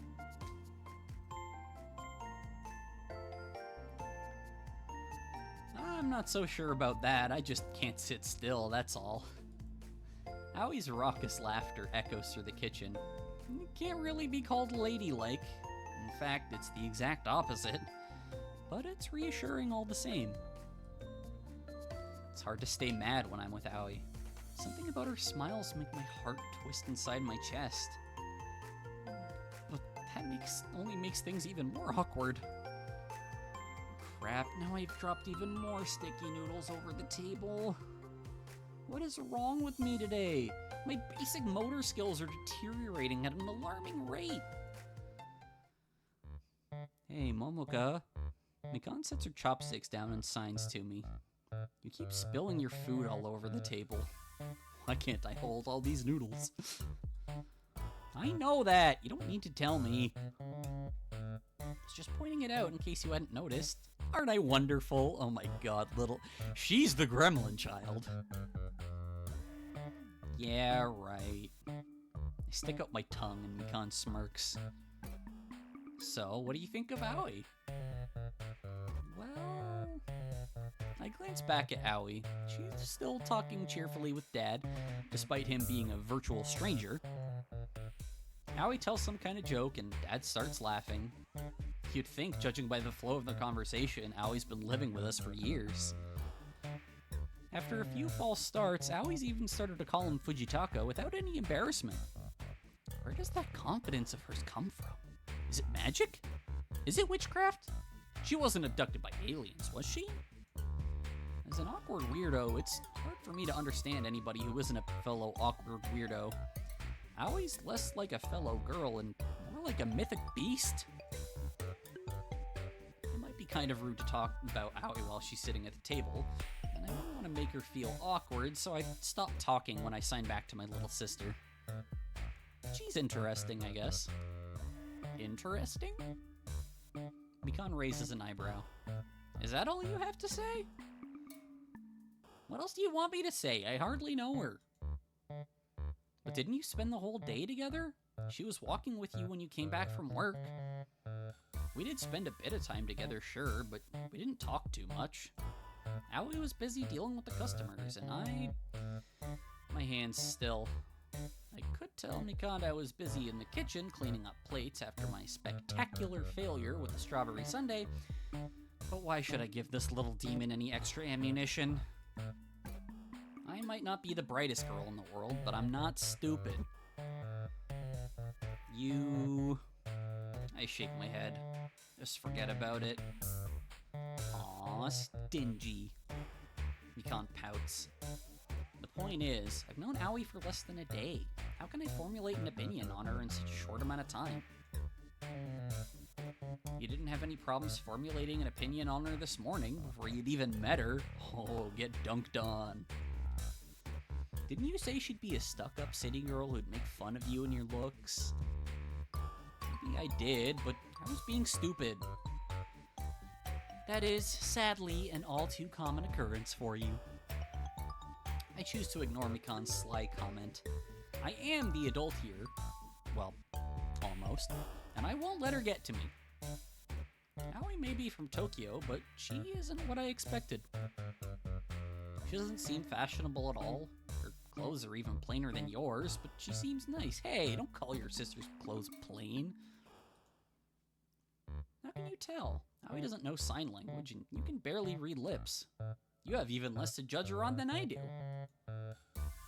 She smiled at me when she met me, and she didn't seem perturbed when Dad told her I was deaf. I think she's a really nice girl. So you're in the pro-Aoi camp too, huh?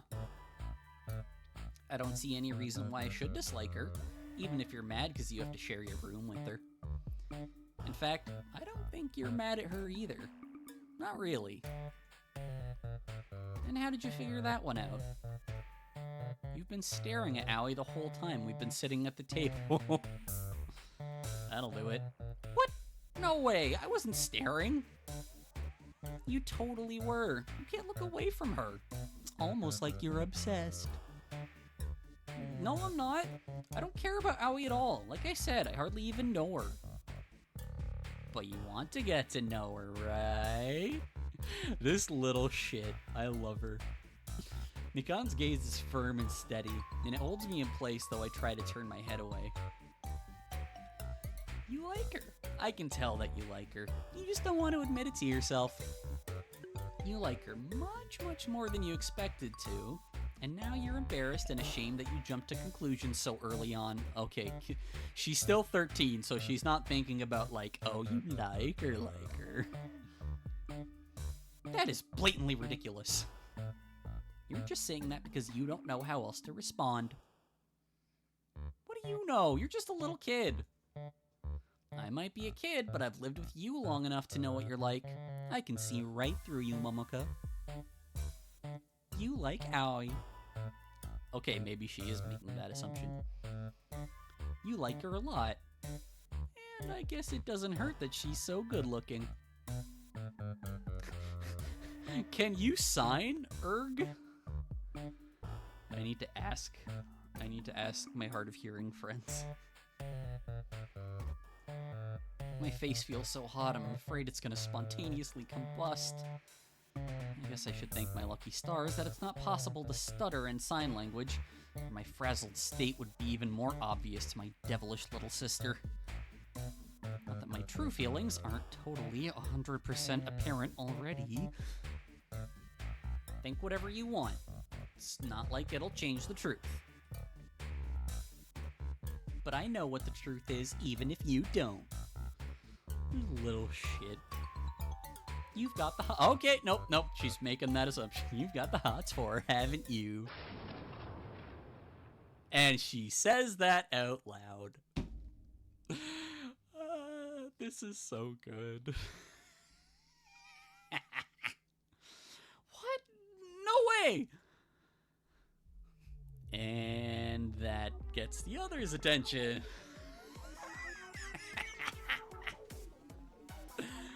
Oh, this is too good. Momoko? Hey, what's wrong? It takes me a few minutes to realize that I, like a fool, tried to refute Mikan's declaration out loud. Very out loud. So out loud that Dad and Aoi are staring at me like I'm some kind of circus attraction, and Mikan's grinning to herself like a demon. This is just great. When did my life become such a farce? Probably when you woke up this morning.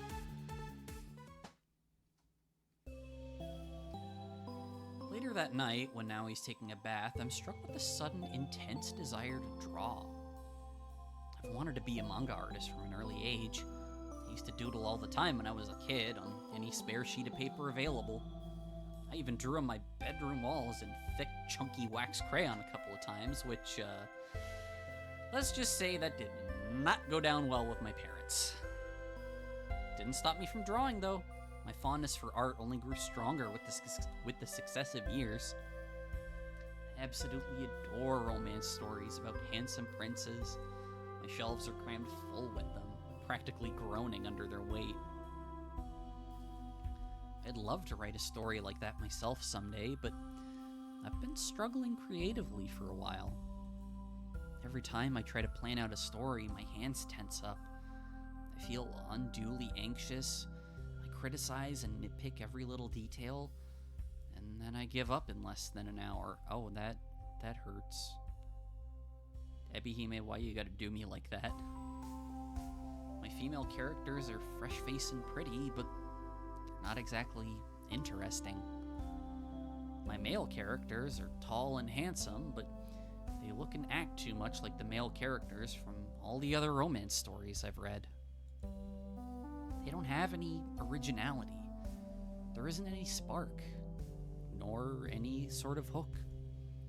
Sometimes when I sit at my desk, a sheet of white paper staring at me and my HB pencil in my hand, I wonder what it was all for. My characters don't feel real enough to me. No matter how intricate their designs, they're just going through the motions. I don't have any romantic experience to draw from myself, so how can I write satisfying romance stories of my own? All I can do is copy other people. That's why I'll never be able to achieve my dream, no matter how hard I work.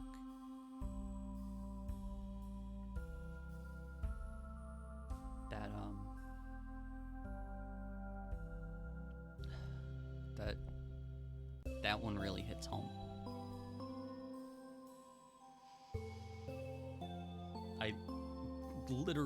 You could have taken those thoughts from my brain.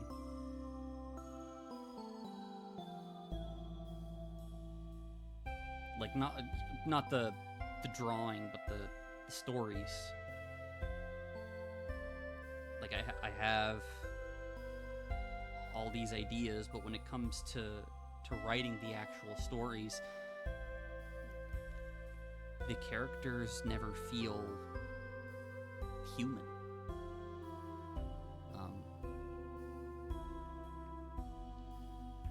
They just kind of go through the motions of the basic plot that I line out.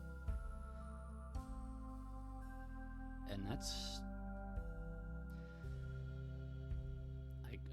I get that for Momoka.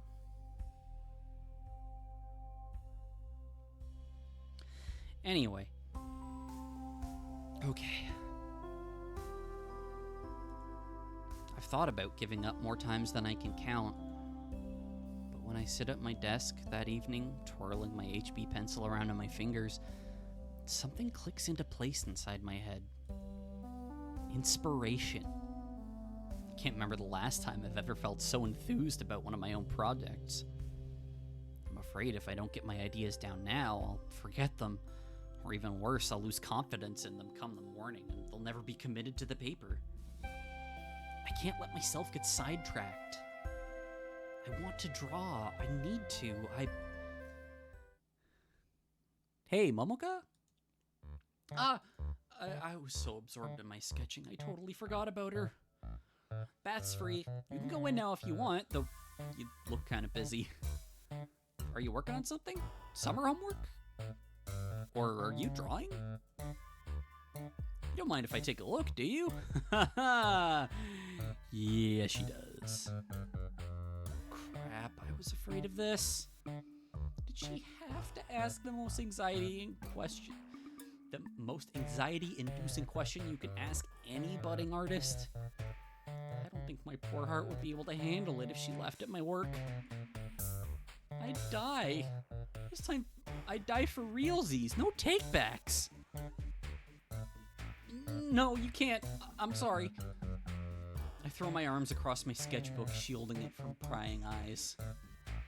The contents of this book are private. They're strictly private. If you look, you'll be cursed for 1,000 years.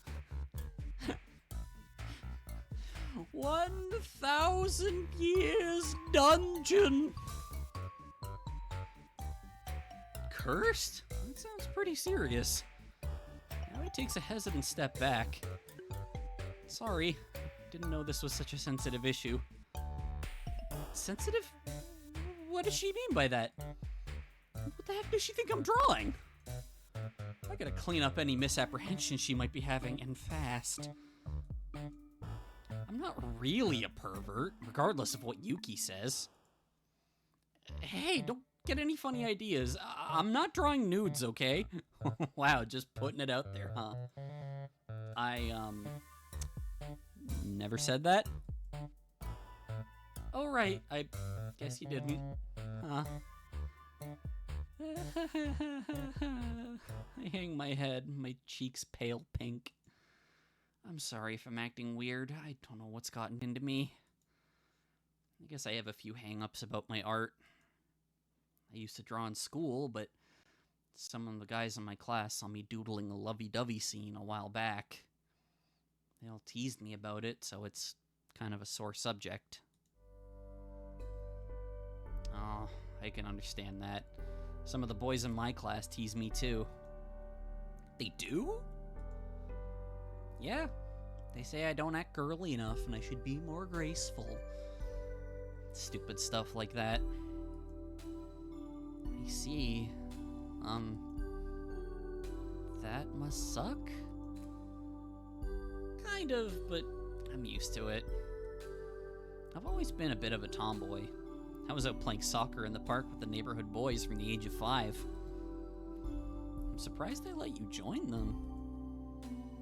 They didn't want to at first, but I can be very persuasive. She threatened to beat them up. Please tell me she threatened to beat them up. I can't imagine little boys listening to speeches. Or 5-year-olds being all that good at giving them. Oh, I didn't write a speech. I beat them up. Yes! That forced them to respect me pretty quickly. Amazing what a bit of good old-fashioned pummeling can do. Jesus. You beat people up? When I was a kid, yeah, I had a short fuse. Couldn't stand it when the boys in my neighborhood said I couldn't play with them. I thought they were being stupid, which, in her defense, they were. I wanted to show them I was more than a match for them, despite being a girl. Things worked out okay when I was in elementary school, but in middle school, stuff started to change. I got older, and I guess that made the guys I played with uncomfortable, because they stopped hanging out with me. Oh, it made them uncomfortable, alright. Just not in the way you think. They said it'd be unchivalrous to beat a girl too bad. Whatever that means. Oh no, they just turned into jackasses. I said they were being ridiculous. Wasn't I better at soccer than all of them? But they didn't want to hear it. We started to drift apart after that. I see. Aoi seems like such a nice, polite girl. I really can't imagine her sinking her fists into anybody's face. Please God, I hope she punches the, what's her name, Saya. The one girl who sounds like a massive bitch to Momoko. I don't know if I want to either. That's a bit of a scary thought. Not sure if I should be impressed by her childhood feats or mildly afraid. Maybe it's a mix of both. I bet those guys were just embarrassed you kept kicking their asses at soccer. I've not seen you play, but you sound like you're really good at sports. They're about the only thing I'm good at, yeah. I'm so-so at everything else. It's still impressive. I'm total garbo when it comes to physical exercise. You have mentioned that, yes. Aoi grins. Not to worry. It's nothing to be ashamed of. Sports aren't for everyone. I think they're pretty fun, though, even if all the guys I know are too cowardly to play with me anymore. Maybe I should take pity on them. Their egos must be real fragile if they're that cut up about the thought of losing to a girl. They tried to spin it like they were worried about me, but I know the truth. You're not fooling me. Aoi laughs and cracks her knuckles together in a manner that suggests she doesn't care what anyone thinks of her. But I have to wonder how true that is. If she really didn't care what people said about her, she wouldn't dwell on it. I doubt she'd tell me about it either. She might be more delicate than she looks. I get teased a lot too, though in my case it's a bit different. It might sound silly, but I like romance stories a lot. Maybe as much as you like sports. I draw a lot of cute couples, holding hands and hugging and stuff, but I've never had a boyfriend before. My classmates, even my friends, thought it was funny that I drew those things despite having zero experience. And my darling sister is the worst offender of all. I don't take my sketchbook to school anymore, so I'm mostly free from my classmates' teasing, but it's a different story with Mikan. Mikan's about as devious as a fox, and she's always poking around in my room when I'm not at home, trying to ferret out my secrets. Okay, that is something I can say I didn't do. I'm proud to say I never rooted around in my brother's room, unless he took something from me. Then it was I went in digging to get it back. The last time she unearthed my sketchbook, she thought its contents were so hilarious she teased me about it for weeks. I guess it must seem pretty laughable, drawing romance stories when I've never even been out on a date before. I don't think there's anything weird about it. I mean, it's not like all crime authors are actual murderers. Or, at least I hope they aren't. You don't need to go out with anybody to write a good romance story. And I'm willing to bet the male love interests in these stories are way nicer than most guys in real life. Oh, yeah. Ain't that how it always is? Boys in my class are all utterly unappealing. I wonder why she says that. Well, you might have a point. I return Owie's wide smile with a small, slightly more hesitant one of my own. I think I feel a bit better now. I guess you can take a look at my sketchbook if you're really curious. You don't mind? I did, but I don't think you'll tease me. You're actually pretty cool, and, well, since you'll be staying here for a while, I might as well show you. It'd be hard keeping it a secret, and it sounds like a pain anyway, so here. I pick up my sketchbook and present it to Owie. This is just a rough character sketch for a story idea I had. What do you think? Let me take a look. I stare resolutely at my lap, my face on fire, while Owie examines my artwork. Like I said, it's just a rough character sketch. I was hit with a sudden burst of inspiration for a male love interest for a potential story, and I wanted to draw him before I forgot the finer details. Yeah, I wanted to forget him. The sketch is appended with various notes written in squat, curvy characters, which might even be more embarrassing than the artwork itself. But to my immense relief, Owie doesn't laugh. She's actually taking this seriously. Oh, wow. You're a really good artist, Momoka. I'm not really. Yes, you are. This is way better than anything I could do. I can't even draw a straight line. Me either. It's because I practiced. It'd be pretty sad if I couldn't draw at least this much after all these years. There are lots of people out there better than I am. I post my art online, but I don't have any fans. I haven't won any competitions. I haven't created anything worthwhile. I'm just average, really. Maybe even less than that. I'm nothing special. Hey, don't put yourself down like that. You're making me feel bad here. I'm sorry, I'm not trying to fish for pity points. I'm being serious. I still have a long way to go. We can all improve, yeah, but this looks good to me as is. I could never do anything like this, not in a million years. You must have spent a long time drawing. I guess I've been doing it for a few years. Ever since I was old enough to hold onto a crayon. And it shows. This is seriously cool. Although, Howie turns her attention to the sketchbook once more. There's something funny about this sketch. Funny? My voice comes out in a strange, strained squeak like an asphyxiated hamster. What's funny about it? Is it the hands? Do they look weird? Am I still unable to draw fingers properly? What about the pose? Is it too stiff? The size of the head, the size of the eyes, the position of the nose, This character looks very familiar. I feel like I've seen him somewhere before. The harder Owie's eyes pour into my sketch, the redder my own face becomes. I can feel the cold noodles I ate for dinner writhing around in my stomach. I feel like I swallowed a pit. Or a den. A nest? Of eels. This is why I didn't want Owie looking at my sketchbook. I didn't want her to know the truth. But it looks like she's already figured it out.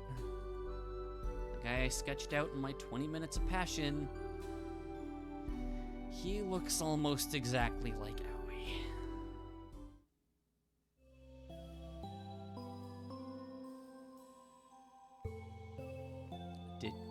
Did Owie figure it out, though? Later that night, when I'm lying in bed, I find myself accosted by thoughts about my new roommate. As for said roommate, well, she's fast asleep, curled up on a futon my dad prepared a little earlier. She must have been exhausted because she fell asleep the moment her head touched her pillow. Well, that kind of happens when you're, always going nonstop. I bet that can be attributed to her long journey here. It takes about 4 hours to get from Tokyo to Miyagi by car, and then she had to take the very first boat from Miyagi to Omorishima. If Aoi's dad drove her to Miyagi this morning, it must have been very, very early in the morning, at around 4 or 5, I'm guessing. Aoi probably had about 4 hours sleep last night, tops, but instead of resting at my place, she insisted on working a shift at Kaho's Cafe. She didn't give herself much time to get accustomed to her new environment, so it's no wonder she's exhausted. She's been pushing herself seriously hard.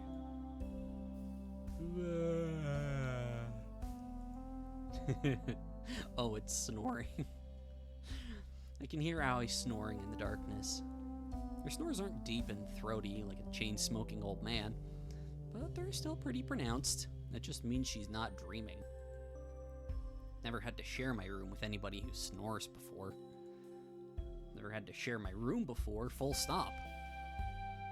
I can still hear Aoi when I press my pillow over my ears.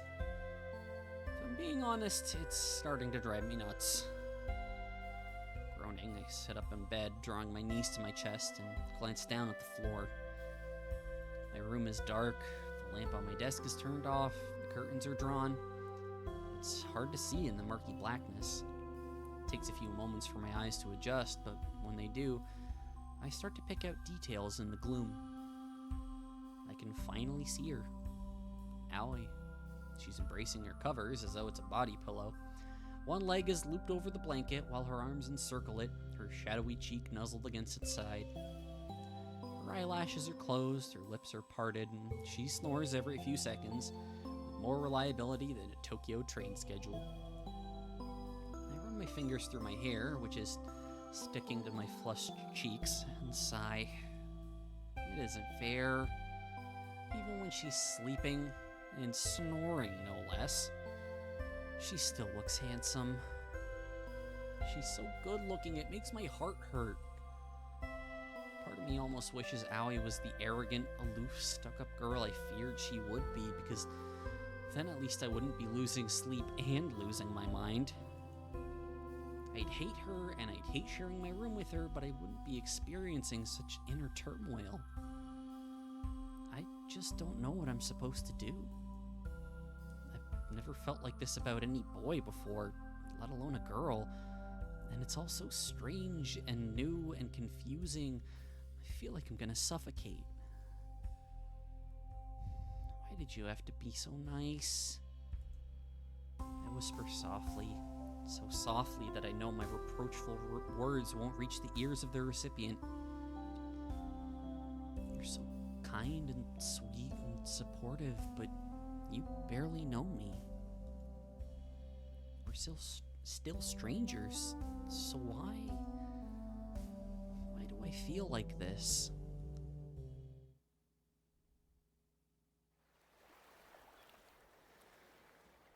Two and a half hours, and we'd made it through day 1.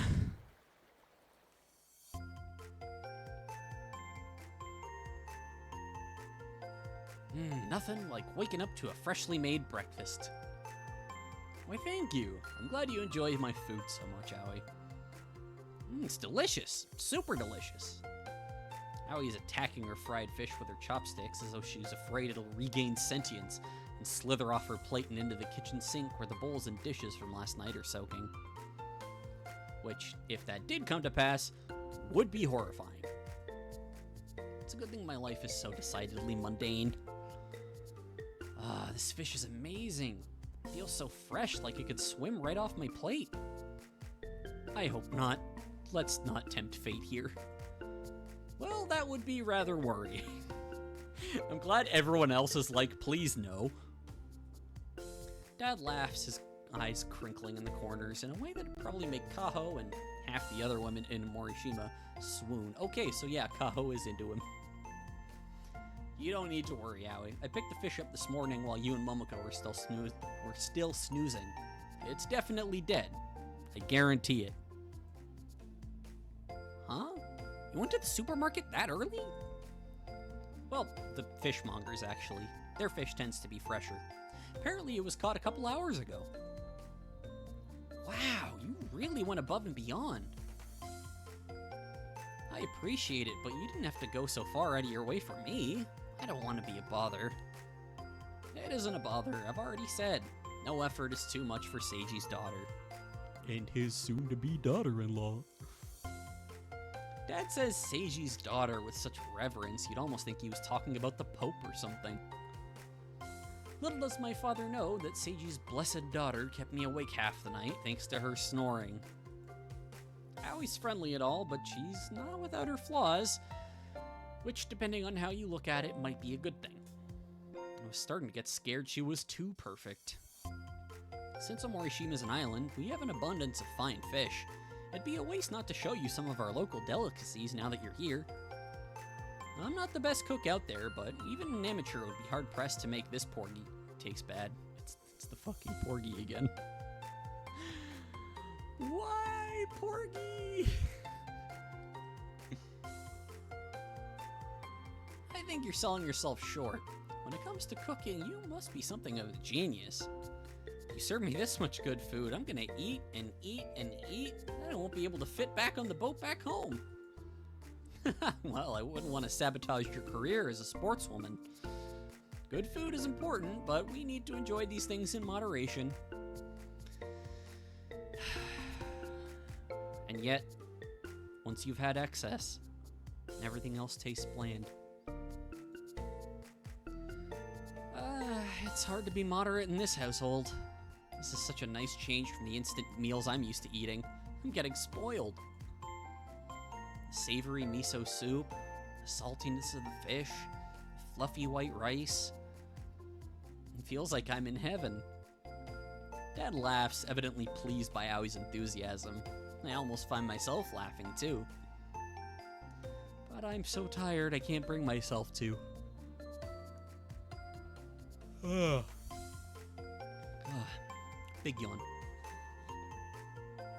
I feel like a warm, reanimated corpse. I probably look like a corpse too. I didn't even want to look at myself in the bathroom mirror like when I was brushing my teeth, because the sight of my own ghostly skin was so depressing. My eyes are stinging. I can practically feel the bags beneath them.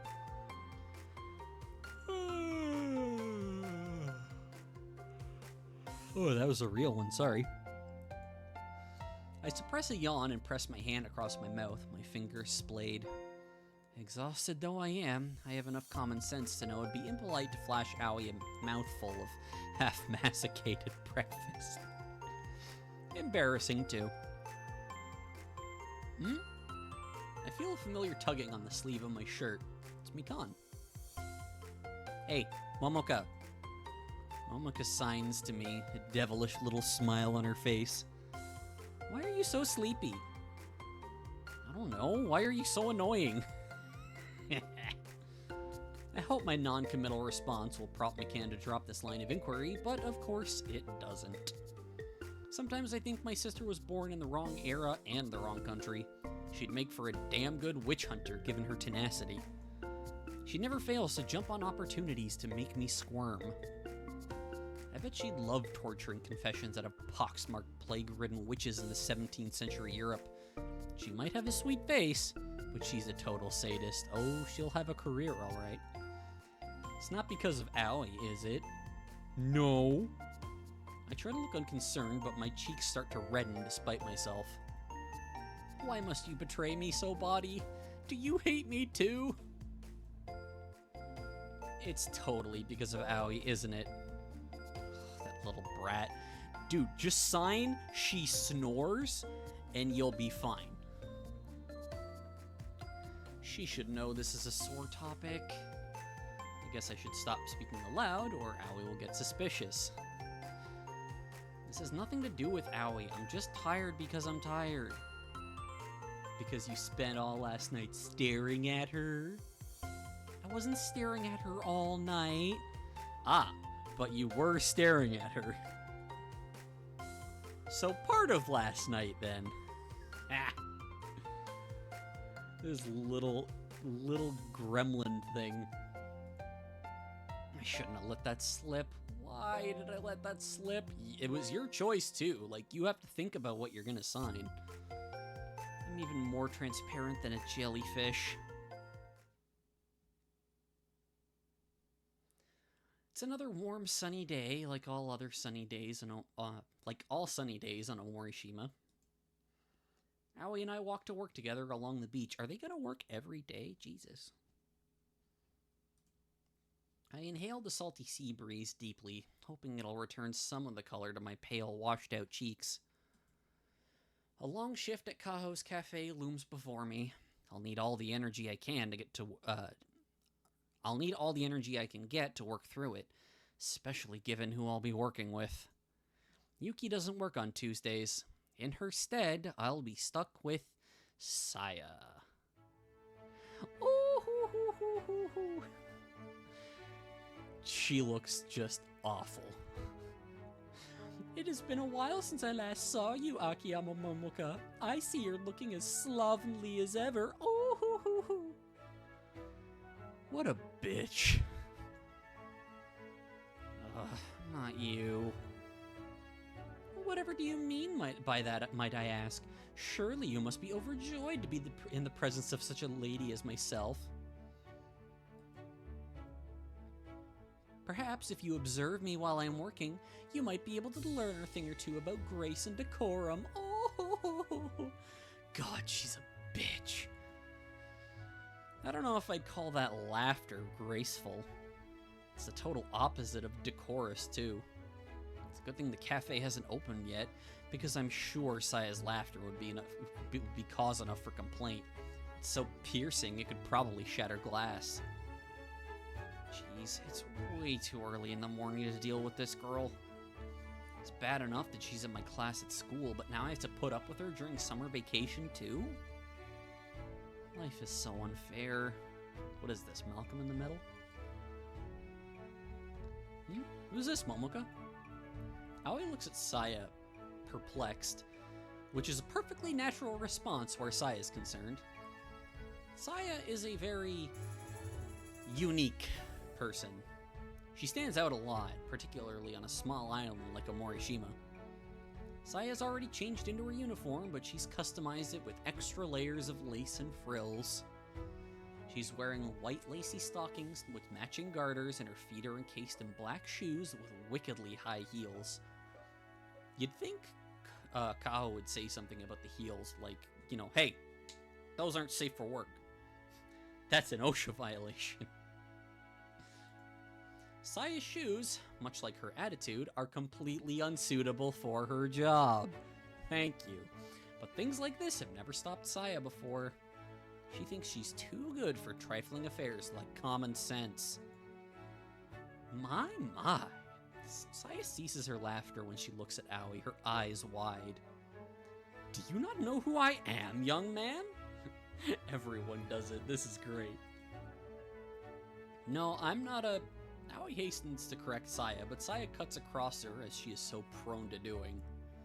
She never listens to anybody's wants or wishes other than her own, which consequently means she's the absolute worst candidate for a waitress out there. She's even poorer at her job than I am, which is saying something. I see you must be new around here. I've not seen you before. And Omorishima being a small island, I pride myself on knowing the names and faces of everybody in these parts. Everyone?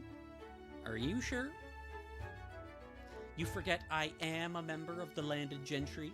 It's my duty as one who is born with much to pay attention to the needs of those who have little. Oh my god. I'm gonna kick her into the sun too. Why is everyone outside of Momoka's family just the worst? You're not a member of the gentry, though. Your dad just owns a theme park. I guess Saya's family is landed, in a sense, and they're loaded to boot, but they're not real nobles. This is modern-day Japan, not 18th century Europe. Don't interrupt, Momoka. I did not ask for your input. Judging by Saya's manner of speech, you'd totally think she was a princess or something, but she's not. She's the only daughter of a moderately successful businessman. Now, what is your name, young man? I'm Hattori Aoi, but... Aoi, is it? How wonderful to make your acquaintance. My name is Serizawa Saya, but you can call me Saya. I have lived on a Morishima from a young age, and my father is the owner of the popular theme park Moonland. You may have heard of it. Not really. Sorry. What? You've never heard of Moonland? I mean, shit, most people might not have heard of a Morishima, let alone the fucking theme park. I don't know much about a Morishima in general. I just got here yesterday. So, are you a holiday maker? Not exactly. I'm gonna be living here for a couple of weeks, so I thought I should get a part-time job to keep me busy. And you decided to work at the Seaside Cafe? Uh-huh. Seemed a good as place as any, and my dad knows somebody who knows Miss Fujiwara, so... Wonderful. I love men who aren't afraid of hard work. It's only through labor that we can improve ourselves, even those who were born perfect, such as I. God, I hate her so much. So much. Ooh, no. That sounds terrible for me. I wince. I've only been talked at by, Saya for 5 minutes. My eardrums are already starting to ring. I'm grateful Saya only works here a couple of times every week, or I'd go mad. I think Kaho purposely arranged Saya's shifts so she'd work as little as possible over the summer. That'd be great. Saya's fairly enthusiastic about the concept of working. She thinks it builds character, but she's not very good at it in practice. She gets into arguments with the customers on a regular basis, and she refuses to do any cleaning. Surprised Kaho hasn't fired her yet, but maybe she can't. Saya's father has a lot of influence around here. If firing Saya isn't an option, reducing her work hours might be the best way to sort things out. For that, I'm very grateful. Thank you, Kaho, for sparing my sanity and my eardrums. Would this be your first day on the job, Aoi? It's my second, actually. Is that so? You will have to forgive me for not being here to welcome you yesterday then, for I was otherwise engaged. She just oozes the aura of a douchebag. Who taught you during my absence? I hope you received adequate tutelage. Momoka did. Momoka? That's right, I showed Aoi around. You have a problem with it? Yes, I certainly do. I do not mean to diminish your hard work. Bullshit. But you are hardly the most responsible employee, nor the most reliable. That's rich coming from you. Get it, Rich? You're always getting orders mixed up, and nary a week goes by without you dropping something on the floor. Did she make a fool out of herself yesterday, Aoi? Did she make a scene? Well, she did drop a strawberry parfait, but... Ha! I knew it! It is a poor state of affairs that Momoka was assigned as your mentor. I must say I feel rather sorry for you. Why you? I'm still kind of sleepy, but I'm not so tired that I can't put Saya in her place. You say I'm a bad waitress, but you're the one who poured that cup of freshly made coffee all over that customer's lap. That is because he did not address me with suitable respect. He was being far too familiar, calling me sweetheart and darling, and then he pinched my behind. Okay, that's fair. That's totally fair. I was gonna say, like, sweetheart or something, like, you know, not cool, but not worth pouring coffee on someone over. But this, nah, if he like actually like put his hands on her, like pour the coffee on him. I know I am incredibly rich and beautiful and well-mannered, but that is no excuse to touch me so brazenly. That guy was a pervert, sure, but you didn't need to throw a burnt cup of burning coffee over his crotch. No, I'm actually with Saya on this one. I rather think I did. Men like that with no sense of propriety do not deserve to breed. She's a huge bitch, but in this case, she's not wrong. I did society a great favor by drastically reducing that man's chances of having children. Not that any woman would want to have children with such a brute. The guy almost sued us. Kaho was afraid she'd get taken to court.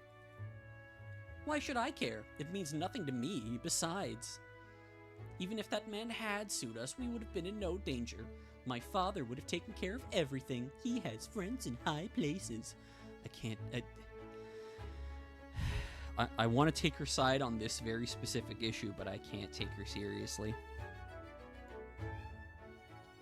But it wasn't just that man. If that was all, I'd overlook it. Honestly speaking, I think that guy deserved what he got too. Thank you, Momoka. But you argue with all our customers, and you never help with the washing up. Why should I do the washing up? I might break a fingernail. Because that's what you're being fucking paid for. Your nails aren't important. Your job... Oh, do be quiet. You're causing a scene. I'm causing a scene? Quite. I know you're jealous of me, Momoka, but you don't need to wear your envy quite so openly. It is most unbecoming. Now. Oh no. A modest proposal. Saya tries to win Aoi over. Saya turns back to Aoi, a sickly sweet smile on her painted lips, and takes a hold of her hands. I pity you for having to put up with Momoka yesterday, but do not worry. I shall take it upon myself, like the good Samaritan I am, to unteach you all the nonsense she no doubt has stuffed your head with. Then I will show you the correct way to go about doing your job. This girl! She's talking about me like I'm not even here. Or worse, like I am here, but my existence has about as much worth as a cockroach's. Does she really think that little of me? She thinks that little of everybody, probably. Please don't answer that. I already know the truth. Now, Aoi, pledge your allegiance to me. What? Excuse me? Under my instruction, you shall become an asset to the Seaside Cafe, and women from all over will flock here to see you. I'm sure with your good looks combined with my brains, that'll become an unstoppable team. Oh, man. She's just... I can't wait till they tell her. We shall be certain to make a lot of money. Well, I'm glad you want to help me, but I, don't really need your, instruction, did you say? Kaho asked Momoko to look after me, and I'm pretty happy with the way things are working out. You don't need to go that far for my sake. But I want to! I'm offering to aid you, Aoi, because I see your untapped potential that Momoka surely cannot. God, she's such a bitch! You're a true diamond in the rough, and I am far, far more accustomed to handling diamonds than Momoka ever could be. I'm gonna kick her in the shins. Oh, ho, ho, ho, ho. God, if someone ever did that when they were, like, that close to me, I would shove them away. What's going on? The break room door opens and Kaho ambles out. In one hand, she holds a newspaper, and in the other, she's massaging her temple. Maybe she didn't get enough sleep last night, like me. Her hair looks messier than usual, and she's yawning. Why is there such a ruckus out here? And why haven't you changed into your uniforms, you two? The cafe is gonna open in 5 minutes. I know that. I was going to get changed, but then I got held up by this harpy. Harpy? Saya stabs an accusatory finger in my direction. If I am a harpy, Akiyama Momoka, then I shudder to think what you must be. But I shall hold my tongue for now. I know that you are lashing out like the child that you are, for you're jealous of my brains and beauty. Rather than despise you for your thoughtlessness, I should instead pity you. Oh, ho, ho, ho, ho, ho. I hate her so much. Yeah, even Kaho's like, if I wouldn't have to deal with her very rich and influential father, I would fire this bitch right now. Kaho massages her scalp with her fingers. She looks just as done with life as I feel, which is a good 85%. You girls stop arguing. I don't want to drive any potential customers away. You need to get ready, and that's an order. Right, I'll do my best. Thank you, Aoi. At least I can rely on you. You can rely on me too. Oh, please, Miss Fujiwara. May I be in charge of Aoi's instruction rather than that odious Momoka? Wow. Odious. That's not a word you hear often. Instruction? Yes, indeed. I have gathered from our discussion that Momoko was given the onerous task of teaching Aoi about the service industry, but I cannot abide such a decision. Hey, wait a sec. What is she going on about? Far be it from me to question your judgment, but I believe there is none more ill-suited to be a teacher than Momoko. She can barely accomplish her own duties, let alone oversee anybody else's. May I instruct Aoi for the duration of the day? I believe it would be beneficial to all parties involved. Can't believe she'd suck up to Kaho like that. Actually, no. I can believe it. This is exactly the sort of thing Saya would do. So wealthy as her family is, she can't afford any tact. Well, I don't mind who acts as Aoi's mentor as long as somebody does. I guess I'll leave this up to Aoi's discretion. That's the easiest way to settle this dispute. Haha! Yeah, Saya's gonna get owned. Aoi, would you rather work with Momoka or Saya? As if you need to ask, that should be obvious. Saya threads her arm through Aoi's and smiles. Let us go, my new apprentice. I shall give you a guided tour of the cafe and then... But Aoi shrugs Saya away. Nobody shrugs Serizawa Saya away, on pain of death. But Aoi does. Sorry, Saya, right? But my mind is made up. I already have Momoka. She might be a bit clumsy, but she's a nice girl. I trust her a lot, and I don't want to trade her in. Not when we're such good friends. I was hoping to see Saya react more. This place sure is pretty. Aoi sighs and inhales a large lungful of salty sea air. Our shift at work concluded, and Aoi and I have come to the beach for a leisurely stroll. I'm pretty fond of the beach. The sand is golden, the sea is azure, and it looks very pretty. The seabirds overhead caw, and while there's a few tourists, they're not distractingly loud. I don't think anybody, or anything, could be as loud as Saya in the midst of one of her soliloquies, apart from maybe a detonating bomb. I said goodbye to her 10 minutes ago, but the sound of her obnoxious laughter is still ringing in my ears. What an impossible woman she is. I take it you like the beach, then? That makes for a nice change of pace, yeah. I don't get the chance to go to the beach all that often. There's a few beaches not too far from Tokyo, but they're always so crowded. Oh, really? I've always thought our beaches are rather crowded myself. These are Morishima's main draw, aside from the rabbits. Speaking of, there are no rabbits in this background, which makes me sad. They can be pretty packed around this time of year, though I guess it's getting a bit late now. Most of the tourists will probably have left already. Oh, you poor thing. Howie smiles at me sympathetically and shakes her head, but I don't think she's being condescending. Knowing her, not that I know her that well, she's probably teasing me. This place has nothing on the beaches near Tokyo in the summer. They get so busy, it can be hard to find a place to put your blanket. Is it really that bad? Yeah, I've been a couple of times with some school friends, and we kind of decided it wasn't worth the hassle. Oh, the wings fell off my Lucifer. Shit, I'll have to fix that later. It takes a while to get there on the train, which are always cramped and crowded and full of sweaty people. And then when you do get there, you can't even relax properly. Wow, I can't imagine that. I knew Tokyo was busy, but I never knew it was that busy. Well, not all of Tokyo is that packed. The suburbs aren't too bad, I guess, but I live in a super built-up area. Forget going to the beach. Going to school is a nightmare in and of itself. Can't you walk there? Nah, it's too far. I have to take the train, but so do all the businessmen and women. It's rare I get a seat during my commute, but I guess I don't need one. I'm all young and spry, unlike my old man. Isn't your dad sporty? He's like the exact opposite. You said he was a teacher? Yeah, a math teacher. Oh.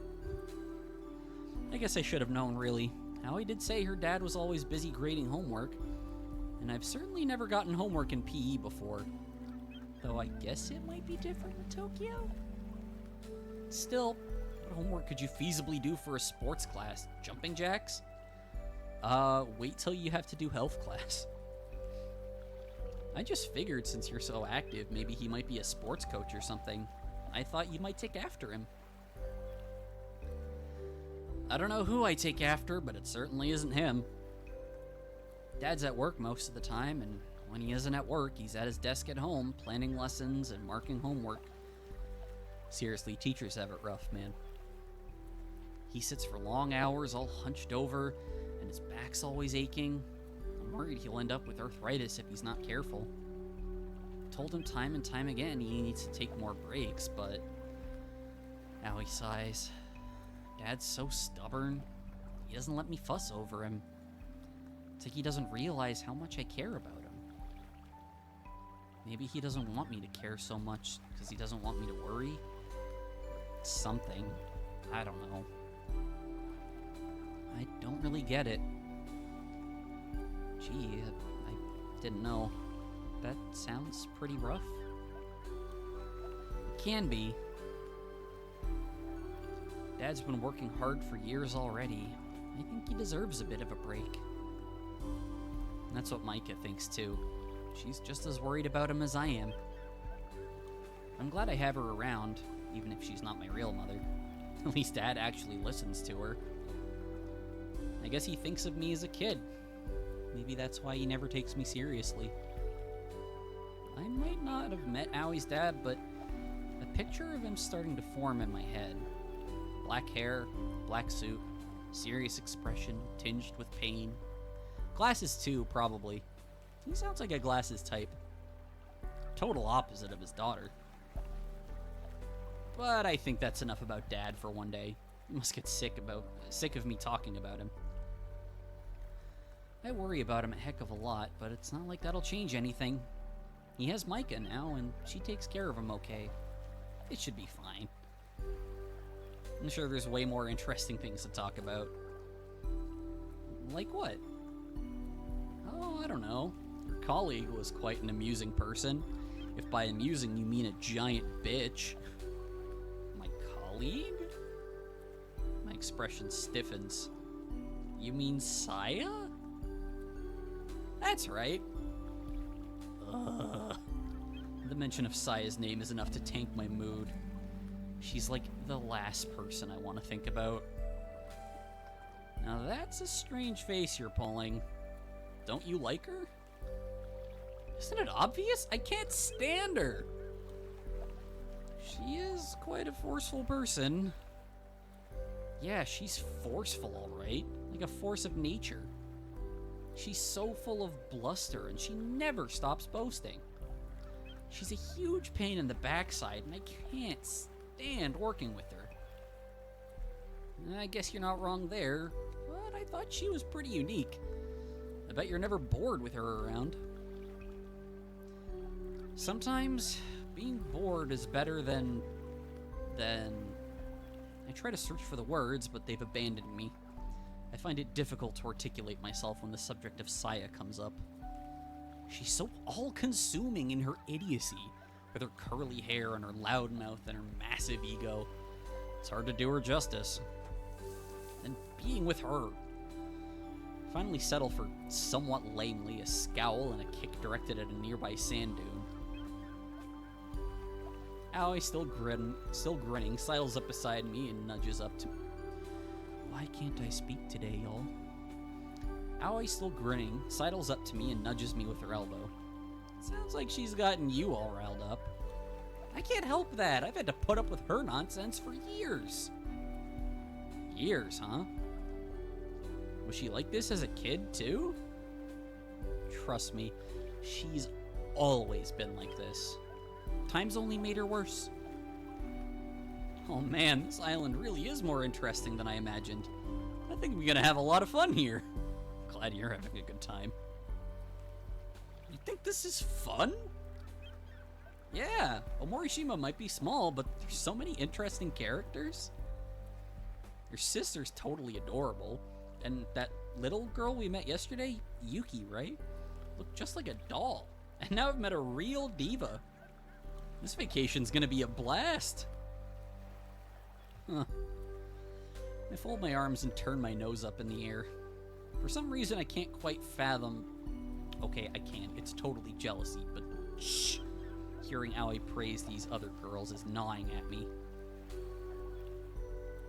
I know my little sister is cute, even if she's a huge sadist, and Yuki is incredibly small and dainty for her age. And I guess Saya does act like a princess, but what about me? I might not be as impressive or as out there as my peers, but am I really that uninteresting? Do I not even feature in the footnotes? What if I've failed to make any kind of impression? I don't want Aoi to think I'm boring. Momoka? Aoi peers at me, her arms linked behind her back. What's wrong? Are you sulking? No, I'm not. Really? Because it kind of looks like you are to me. She pokes me in the cheek. Aoi's fingernails are short and her probing doesn't hurt. But there's a significant heft to her poke that makes me squirm all the same. Yeah, because she has muscle. Cut it out. Cut what out? I barely even touched you. What's the matter? Why have you suddenly gone all quiet on me? It's because she's jelly. I just don't feel like talking. That's all. We were fine talking until I brought Saya up. I know she's bombastic, but do you really hate her that much? Poke, poke, poke.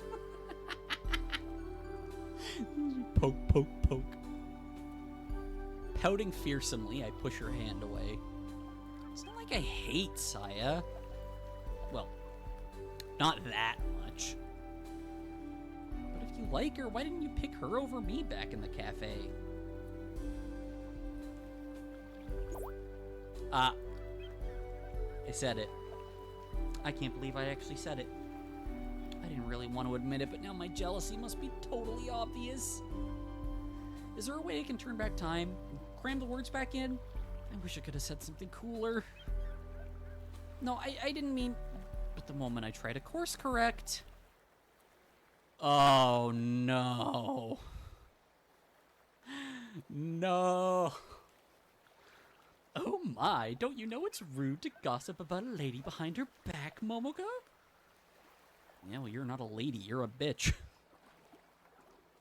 Ugh. I'd know that obnoxious, self-congratulatory voice anywhere. Saya steps towards us, as though summoned by some higher power. I guess it's true what they say. If you speak of the devil, she will appear. Her long, tightly curled hair flutters behind her in the breeze, as does the hem of her white dress. She walks so daintily, the soles of her shoes leave only the faintest of impressions upon the golden sand. A few sunbathing holidaymakers turn their heads as she approaches us. Maybe they think they're in the presence of a deity. I wouldn't be surprised if several of these people decide henceforth to erect shrines to Saya in their homes. She's certainly attractive enough. But in actuality, she's nothing at all like a goddess. Actually, no. What most gods and goddesses are like, oh, she fits right in. She isn't demure or gentle or kind-hearted. She's brash and obnoxious and arrogant, and she takes sadistic pleasure in courting the covetous gazes of others. Actually, I rescind what I just said. Saya is totally like a goddess, if we're comparing her to the fickle, hedonistic Greek kind. Yes! I'm loving this. What are you two talking about, Other than how wonderful I am, of course. Dream on. You must be suffering from heat stroke if you think I'd ever call you wonderful. Oh, you poor thing, we've been through this. You only say these wicked things because you envy me. I am not. I realize it can be difficult for us to admit that we have our own demons. Actually, Momoka's demon is her little sister. But we need to be honest with ourselves so we may exorcise them. The only demon I'm being haunted by is you. She forgets her sister. How rude! You would do well to remember who you are talking to, Momoka. But you've always been the type to talk before you think, haven't you? I mean, she's not wrong in that regard. Saya's lip curls. You are sadly and most severely lacking when it comes to intelligence, and so you seek to put me down in your pitiful attempts to cheer yourself up. Well, no matter. I have thick skin. Insult me if you will. I am a true lady unlike you, and I can maintain my composure. You weren't very composed when you dumped that piping hot coffee over that guy's lap last week. That was different. He was an old man who should have known better. You're a silly young girl. I will try to accept your barbs, poisonous though they are, because I know you are immature and cannot otherwise express yourself. Aoi's just, standing there what? Hey, don't talk to me like I'm a little kid. We're literally in the same school year. I'm even older than you are. Details. Push her into the ocean. Just into the surf there. Not so far enough that she'd be at danger of drowning, just enough to, really upset her. Saya waves one hand carelessly. We may not be far apart in age, but when it comes to our mentalities, I think it is obvious which of us is the woman and which is the child. Now, I know I am so perfect it is hard not to discuss me, but I would prefer it if you would not do it behind my back. Such petty childishness should be beneath us. I hope you are not trying to turn our new colleague against me, Momoka. I wonder if she's realized that Aoi is a girl. I want to reply in the negative, but how can I? I don't like Saya. I think her head's as empty as the cage that belonged to Makan's dearly departed gerbil Cinnamon. But she can be pretty perceptive. Also, rip Cinnamon. And again, it's no secret I don't like her. I'm the type who wears my feelings on my sleeve. I knew it. Saya sighs. You're so predictable, Momoka. You're so envious me, you seek to tarnish any new relationships I might form before they have the chance to bloom. What a sad, sad state of affairs indeed. The real sad, sad state of affairs is why you're here at all. Are you stalking me? Stalking is such an ugly word. I prefer the phrase, observing from a distance for an extended period of time. Oh, so she was stalking them. That's literally the same thing I said, you just used more words. Regurgitating a dictionary doesn't excuse a person's actions, it just makes them sound pretentious. Then again, Saya is the queen of pretensions. She has them down to a fine art. Can you blame me for being concerned? I feared upon the end of our shift that you would take Aoi aside and whisper untruths and lies into his ear like poison. She doesn't know yet. Yes! Aoi isn't a boy. But Saya completely ignores me. Did she not hear me, or did she not want to hear? Well, they do say ignorance is bliss. I am very glad that I did decide to pursue you, for I see my concerns were correct, of course with my superior intellect. Yeah. There was no question that I would be mistaken. You really are easy to read, Momoka. I could see the jealousy in your eyes from the other end of the beach. I'm not doing the laugh anymore. Unfortunately for you, I have come here to cease your slander. I just hope this girl did not sour your opinion of me, Aoi. Oh no, it's quite the opposite. I was just telling Momoka how much I admire you. Oh my, is that so? Yep, I don't say things if they aren't true. Well, now this is unexpected. Huh? If there's anything unexpected about this exchange, it isn't Aoi's words. It's Saya's reaction. I totally expected her to tip her head back, laugh her foolish laugh, and say, "Well, of course, everybody admires me." But she doesn't. She looks almost abashed by Aoi's unexpected compliment. Her cheeks are almost... Oh, because she has a crush on Aoi because she thinks he's a dude. If I may be so bold to ask, what parts of me do you find admirable? Oh, that's easy. It's your confidence. You're loud and pushy and you don't take no for an answer, but I think it's pretty impressive. I'm kind of the same, actually. I think you're super cool. Oh my, loud and pushy, is it? Yep, like a broken dump truck. Beautiful. It's hardly the most flattering of analogies, but... well... I suppose it's only natural that you would admire me. It is inevitable, really, given I exist to be worshipped. How could one fail to revere a goddess? There are a lot of words I could use to describe you, but goddess is not one of them. You say that now, Momoka, but I know your hostility is merely a mask you wear to conceal your own insecurities. If only you could be more honest with yourself like I am, then perhaps Aoi would praise you as he has praised me. Ooh, that kinda hurt. It's not like I care what Aoi thinks or anything. One, you're a really bad tsundere. Two, don't say that in front of her. Ah! I clicked away from the screen again. If you truly did not care, Momoka, you would not be making such a scene. I believe you do care what Aoi thinks. You also wish to be complimented, but that shall never happen. Oh, that's really rude. Sadly, you were not born a deity like myself, and nobody shall worship you. Ooh, okay, fine, I'll do the laugh a little bit.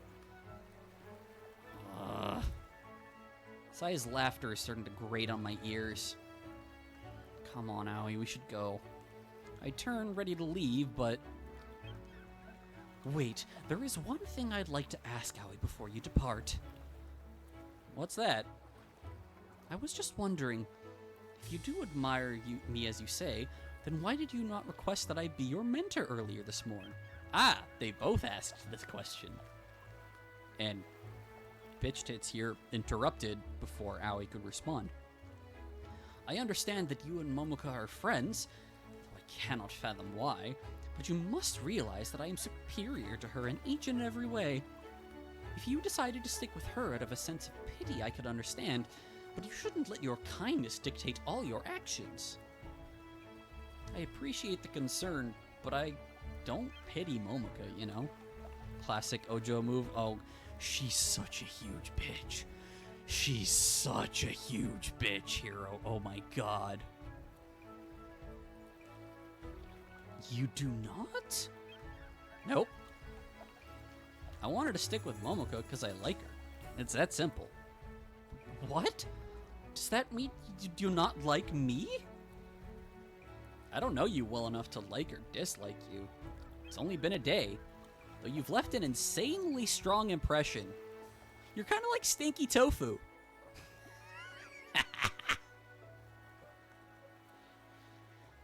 First you liken me to a dump truck, now Stinky Tofu? You truly have a way with words. Oh yeah, so when everyone first meets Aoi, they think she's a dude. Which, like, she's, you know, she's a tomboy, she does sports and stuff, so, like, I kind of get it, but Saya still hasn't clicked with that, even though the main character here, Momoka, has literally said it in this conversation. It's just like, Saya's not a guy, and, or, Aoi's not a guy, and Saya just completely ignored her. Thanks! I've never really been that good with composition. My grades are pretty bad, but I'm glad you think I have some talent. No, I was... Saya sighs. Never mind, I need to know. How can you admire me if you do not like me? I do not understand. It's not like I dislike you, but admiration's different from genuine friendship. I admire Ono Ryumo, but I don't know if I like him all that much. I don't even know him. You see what I mean? No, I don't see. It is incomprehensible to me. Where exactly am I inferior to Momoka? In what way? Please tell me or I'll go mad. Well, I think you're impressive, even if you're kind of scary. But Momoka's easier to talk to. That's all. Easier to talk to? Well, perhaps. I know my presence can be overwhelming at times. It is natural, really, given I am a goddess. It's like beholding the sun for too long. I'm gonna fucking kick her into the sun, I swear to God. If you stare at it for extensive periods of time, it can make your eyes hurt. I mean, if you stare at the sun at all, it makes your fucking eyes hurt. That's right. Talking to you is painful, Saya. Painful? Yeah, you're so out there. Momoko's pretty chill by comparison. Besides, it doesn't hurt that I live with her. What? Did I hear you correctly? That depends on what you think I said. That's actually a great response to that. Yes, well, do you and Momoka trivially live together beneath the same roof? That's right, I'm gonna be staying with Momoka for 2 whole weeks. I think after all that time, we'll end up pretty close. Ah! Saya staggers back. She opens and closes her mouth, but no sound comes out. Please tell me she trips into the water. Please tell me she trips into the water. Did Aoi fry her brain or something? She actually managed to cut Saya down to size, and she didn't even do it intentionally. She was just being her usual honest self, and Saya was defeated in seconds. Feels like I've witnessed something special. This is a historic occasion, just like that meteor that wiped out the dinosaurs. I don't understand. How can you be living together already? You barely know one another. Yeah, I guess, but our dads used to be friends. That's how I ended up in a Morishima, actually. I ate breakfast with Momoka today, and we walked to work together. Last night, we even slept in the same room. Oh, she's gonna explode. It's only been a day, but we're pretty close already.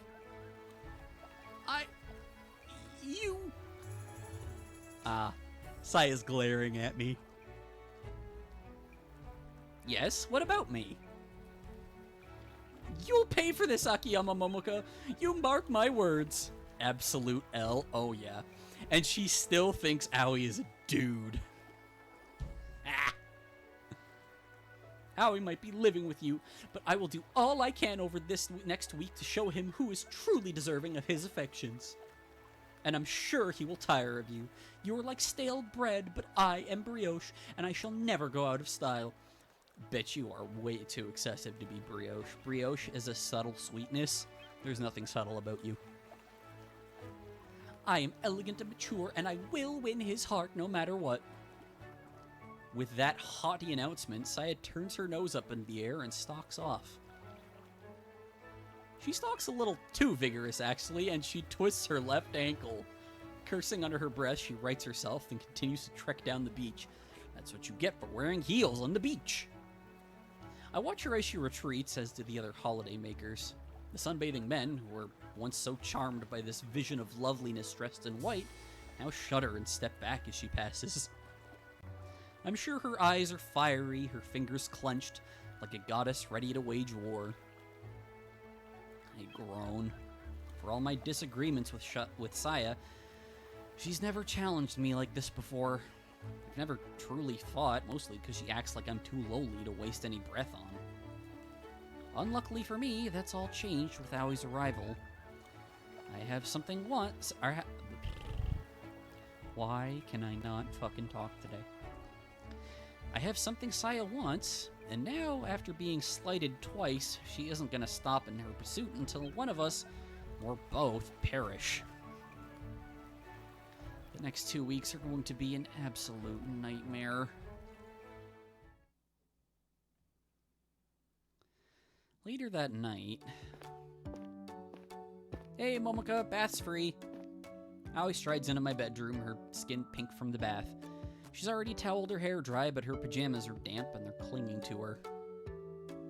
Yeah, Momoka is like... she's even... the best way, because they've already done the whole, like, gay realization thing, she's like... shit, she's a girl? She's still hot! And they're sleeping in the same room, but, like, you know, Aoi's on a futon on the floor. So, Momoka's like, panic! Crap, this is no good. I'm starting to get flustered. Oh, also, Hiro, Momoka's little sister is deaf, and they actually sign at each other, which is awesome. I look like a drowned rat when I'm wet, but somehow, through some arcane trickery, Aoi looks like an actress in a shampoo commercial. Why is life so unfair? Hey, are you alright? I'm not interrupting you, am I? Oh, no, I'm sorry. I'm just, in the middle of something. Drawing again? Uh-huh. It's as good as an excuse as any for my awkwardness. And it's not wrong, either. I was in the middle of drawing when Aoi came into my room, though I've since set my pencil down. I feel too disoriented to make much more progress. It's hard to focus around Aoi. Ooh, that's cool! Aoi, at least, seems unfazed by my pink cheeks. She approaches me unabashedly, smiling, and peers over my shoulder. Is it okay if I take a peek at what you're working on? It's not private, is it? No, not really. I'm not sure why she's asking for permission anyway. She's already looking. We've already been through this rigmarole once before. Aoi knows I like to draw, romantic shoujo stuff specifically, so I don't need to be embarrassed about this. Why then do I feel so blushy? You've already acknowledged this. It's not anything special though, I was just working on a few character designs. Oh, I see. I was wondering who all these girls were. I've drawn dozens of them while I was in the bath. I was just trying to get ideas down. They're all prototypes. Prototypes? Aoi laughs. You're making them sound like robots or something. Sorry to disappoint you, but they're not mechs. They can't shoot lasers or drop bombs or fly. They're all ordinary schoolgirls, like me. What do you mean you can't shoot lasers? You launched a projectile at me when we first met, remember? She was kicking a sand dune, and her shoe flew off, and it almost smoked Aoi in the head. Funnily enough, I do. It was literally just like yesterday morning to when this is. How could I ever live that down? I almost kicked my shoe right into Aoi's face. It's a good thing her reflexes are so honed, or she might be missing a few teeth by now. It wouldn't have been a great way to kick off. Haha, our cohabitation. That was an accident. Forget about it. Sorry, but I don't know if I can. You made quite the impression. Oh no. I slumped down in my chair, defeated. I must have looked like such a moron. Nah, you didn't. I thought it was charming. Charming? Yeah, in a goofy kind of way. Goofy. Now that stings. These character designs of yours, I guess they're meant to be heroines for your latest story? That's right, that was my intention at least, but I look at my sketchbook dubiously, as does Aoi. There are rows upon rows of girls with different hairstyles and outfits, most of them elaborate school uniforms. Some girls have long hair, others have neat bobs, while others wear braids or ponytails or buns. There's quite an eclectic mixture, but none of them stand out. I've been designing for about half an hour straight. My hand's starting to ache from gripping my pencil, and my fingertips are stained with lead. But I'm not satisfied. None of these girls seem quite right somehow. I don't think they match my hero. What do you think? Well, I don't know much about romance stories, but... Aoi glances at my sketches, one hand beneath her chin. I guess they do look a bit plain. they're all too safe, maybe? Oh, didn't want to do that. Safe? Yeah, they all look like perfectly nice girls, but I don't know if being nice is necessarily a good thing. It isn't? I'm not phrasing this very well. I meant more... In real life, being nice is definitely a good thing, but people aren't just nice. Not all the time. Take you, for instance. You're plenty nice, but you're also pretty clumsy, and you get all snippy when you're with Saya. So Aoi noticed that. Can't say I'm surprised. My distaste of Saya isn't exactly a secret. If Aoi could speak sign language, she'd know that my relationship with Mikan isn't the best either. We're always going at one another, but we do it so silently that most people never know.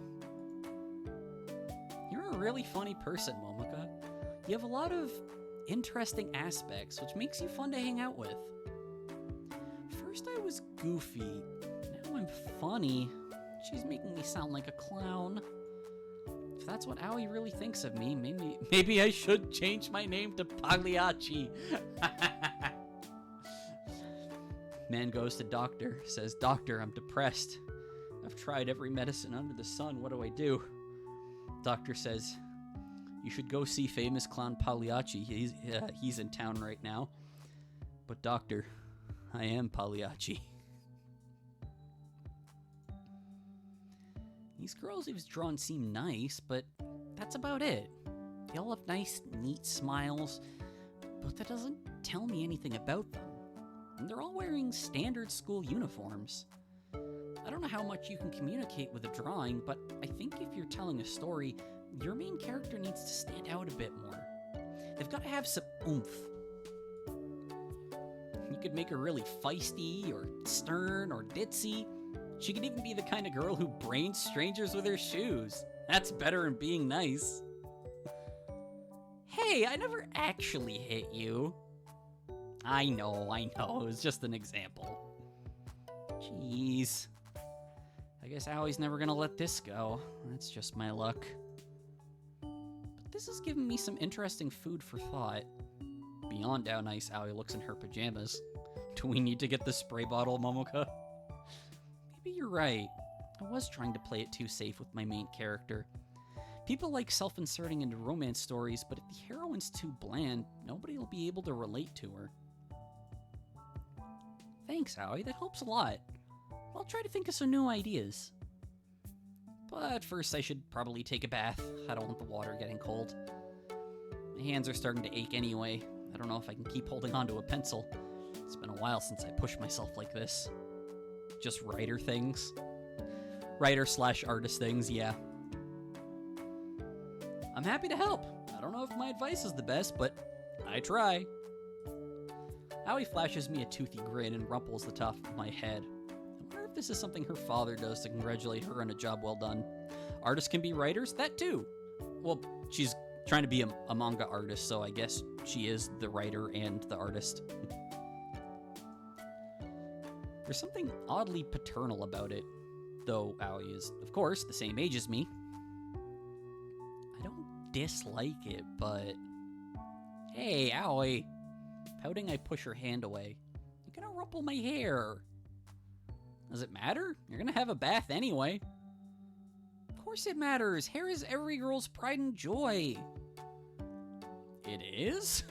It is for me. Aoi pinches a few locks of her own hair, rendered soft and fluffy after excessive toweling. I don't know about that. Hair is just hair. In fact, it kinda gets in the way. I keep it short, but it's been growing out. I should trim it again. It gets so annoying when it's in my eyes. You're such a tomboy. Damn straight. Aoi replies cheerfully without the slightest hint of reticence. She laughs, and I find myself laughing too, bemused though I am. I can't imagine being so laissez-faire about my appearance, but then again, Aoi's so handsome, I bet she could even rock a buzz cut. Hey, Momoka, before you go, I'm kinda curious about something. Oh? What is it? This girl here, Aoi reaches over my shoulder once more and taps her fingers against another smaller doodle, squashed into the corner of my sketchbook. That's not supposed to be Saya, is it? I giggle as I glance at the doodle. It sports a curly head of hair and a smug, proud expression. She's only a drawing, but I can practically hear the loud ooh she'd surely be making. Is it that obvious? Pretty obvious. She has the exact same hair. Those curls sure are eye-catching. They look like they'd be hard to draw, though. Kinda, yeah. I bet they even be...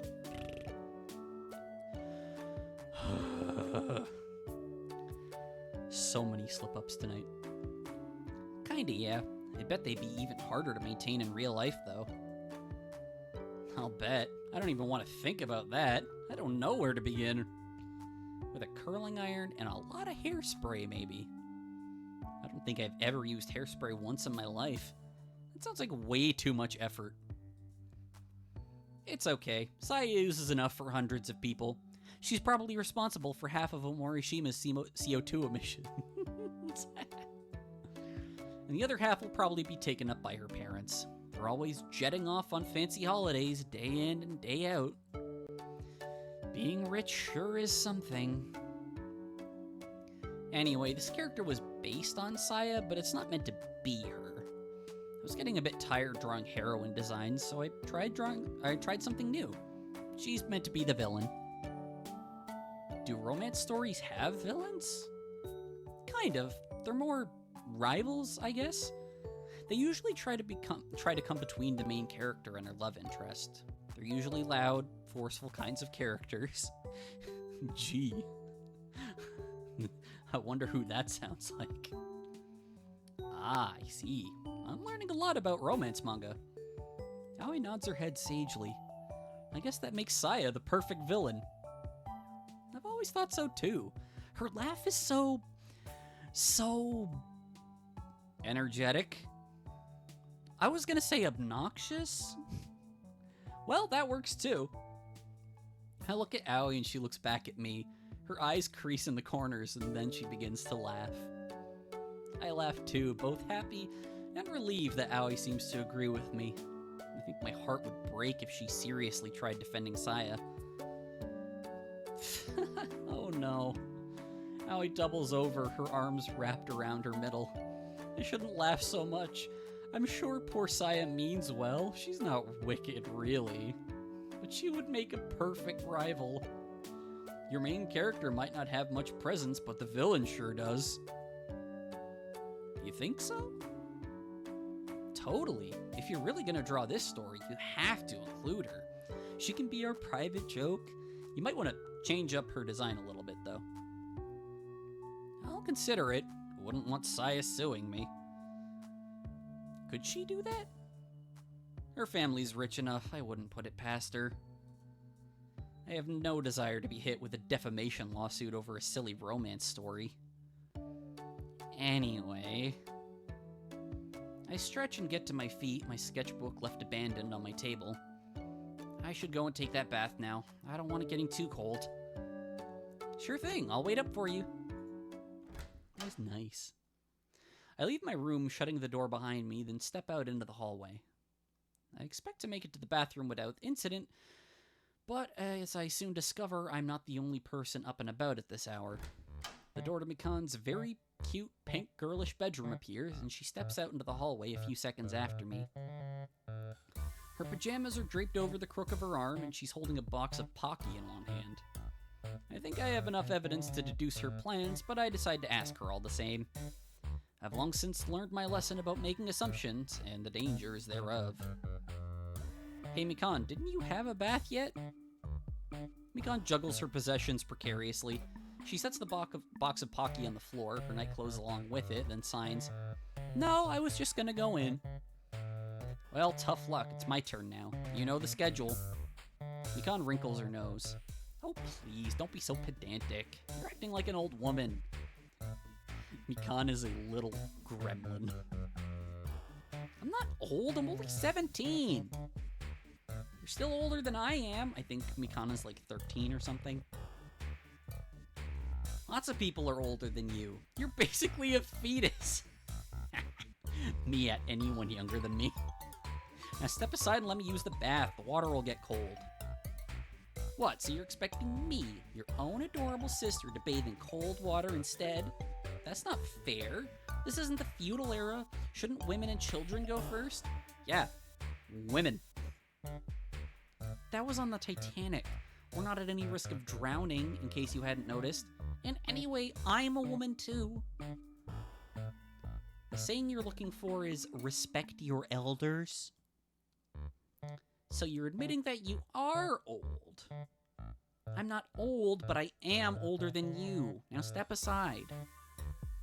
He's fine. You're that desperate to bathe in Aui's used water.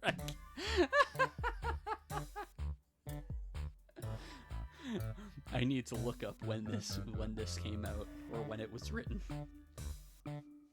I can, however, call you a pervert. It's not the first time she's called her sister a pervert. What are you talking about? And for the first time, I'm thankful it's not possible to stutter while signing. But my hands are still shaking. Dad doesn't like it when we waste water. You know he doesn't. I don't have any ulterior motives. I'm only thinking of the water bill here. I'm trying to be energy conscious. Sure you are. Keep telling yourself that, oh dear big sister of mine. Crap. Now my face is so flushed, even the tips of my ears are turning pink.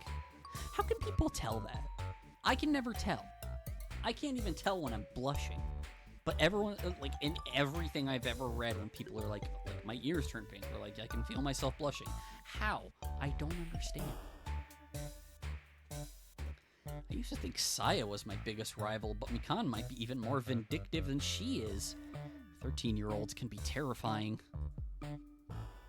Oh well, if you want to wash yourself in Aui's dirty water that much. It's not like I want to or anything. Then I suppose I'll let you go first. It's sad seeing you slide into depravity. I'm not depraved either.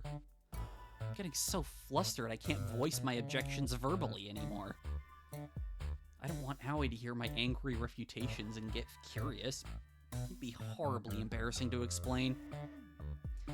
Fortunately, signing is much quieter than speaking is. Not the dirty bathwater. Well, like, it's not uncommon in Japan for people to, like, just fill the bath up once and then everyone kind of takes turns using it. But Mikan is definitely being a gremlin about the whole thing. But don't worry, I'll always support you. Like I want the support of a nasty little sister like you who keeps up making weird stories about me. You're the one who always makes up weird stories, not me. You must be going senile in your old age. Oh, fuck. Senile? Why, you little... I don't bother signing the rest. I don't need to. It's an incoherent expression of rage more than anything else. My feelings must be plainly obvious, even without the accompanying gestures. Mikan really does push things too far. Why, I have half a mind to stride across the hallway and grab a hold of her silly pigtails. I'll pull them so hard they pop right out of her skull. Then we'll see who's laughing. Ha ha ha. Hey, Momoka. Mikan blinks at me, her eyes large. Perhaps she's worried she's gone too far because her brow is creased. Is she actually concerned about me? I was only teasing. Don't take it so seriously. I'll try not to, but you could stand to be a bit nicer. I know you're the baby of the family, but Dad spoils you way too much. You're so mean to me. Maybe I do go a bit far sometimes.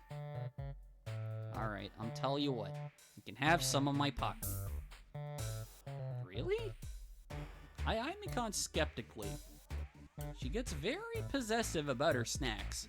She keeps them in her room and guards them jealously. She always gets on my case if I steal even a couple of her favorite potato chips, even though she's always taking my food.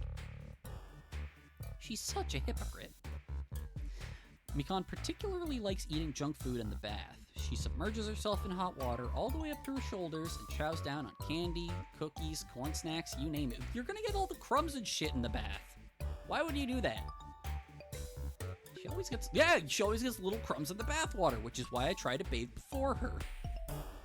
Who'd want to relax in a lukewarm soup filled with bits and pieces of Pocky? Not me. Really, you can have one. Have the whole box, in fact. I don't want us to argue. I don't trust her. I don't trust her. We always argue. Well, more than usual. Here. Mikan retrieves the box of Pocky from the ground and holds them out to me. The cardboard box is unsealed at the top. The shiny wrapper inside split. The heads of about 3 dozen Pocky protruding from within like flowers. Biscuity, chocolatey flowers. This particular type of Pocky is chocolate banana. It's not my favorite flavor. I prefer strawberry, but it's not bad either. If Mikan really wants to extend the olive branch, I have no complaints. I am a little hungry, though I already had dinner. All that drawing must have taken it out of me. Alright, fine. I'll let you off this time, you little imp. I take the box of Pocky, then extricate one of the biscuit sticks. I start to chew on it while Mikan watches, smiling all the while. This isn't gonna end well. What do you think? Is it good? It's hard to sign with only one hand, so I nod in response. That's great! Mikan's smile widens. I knew you'd never be able to turn down food. You're such a glutton. A glutton?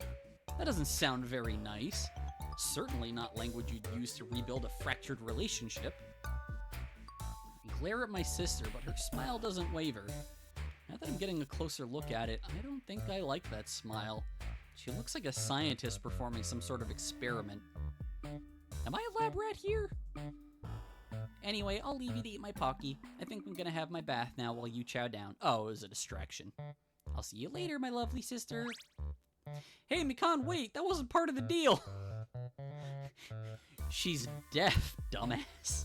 I call after her, but to no avail. It's not like she can hear me. She dashes to the bathroom, her pigtails fluttering behind her, and slams the door in my face without mercy.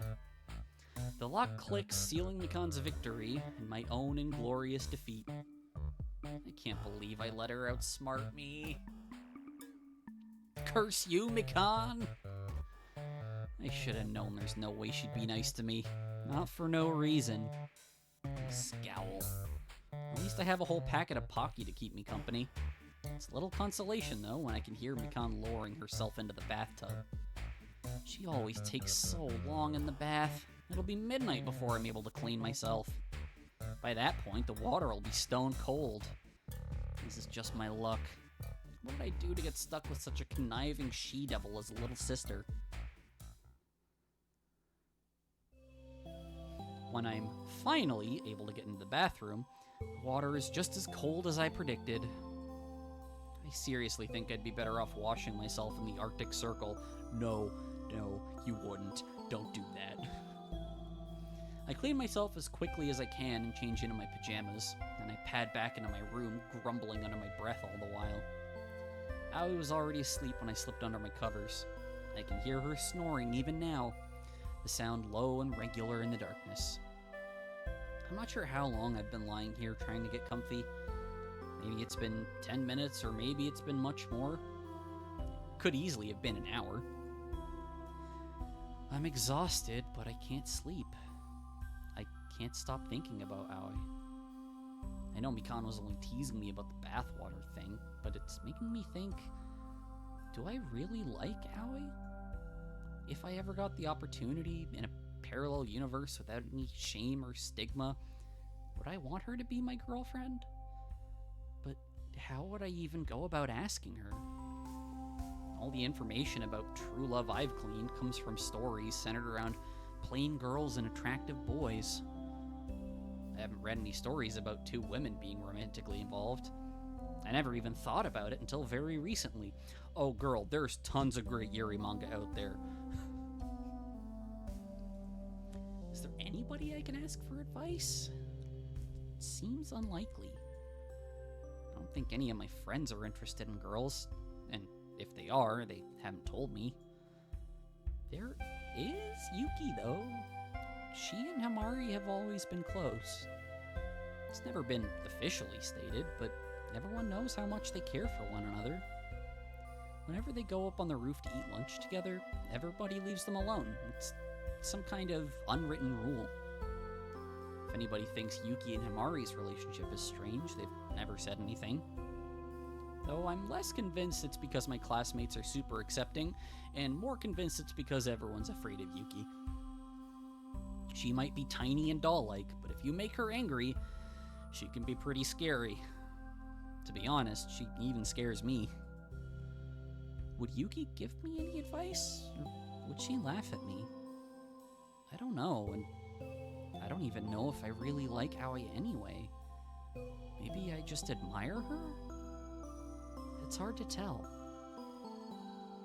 This is all so confusing. Aoi snores softly in the background as though in agreement. I sit up in bed and glance at her.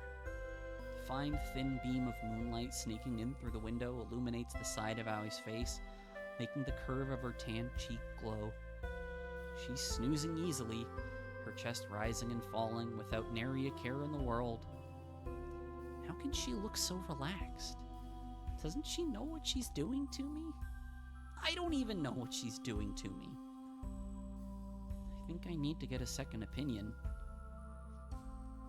Embarrassing though it may be, I think I'll have to talk to Yuki after all.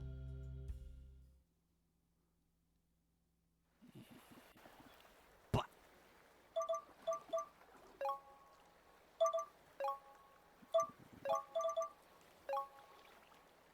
yes, save. Okay. Well.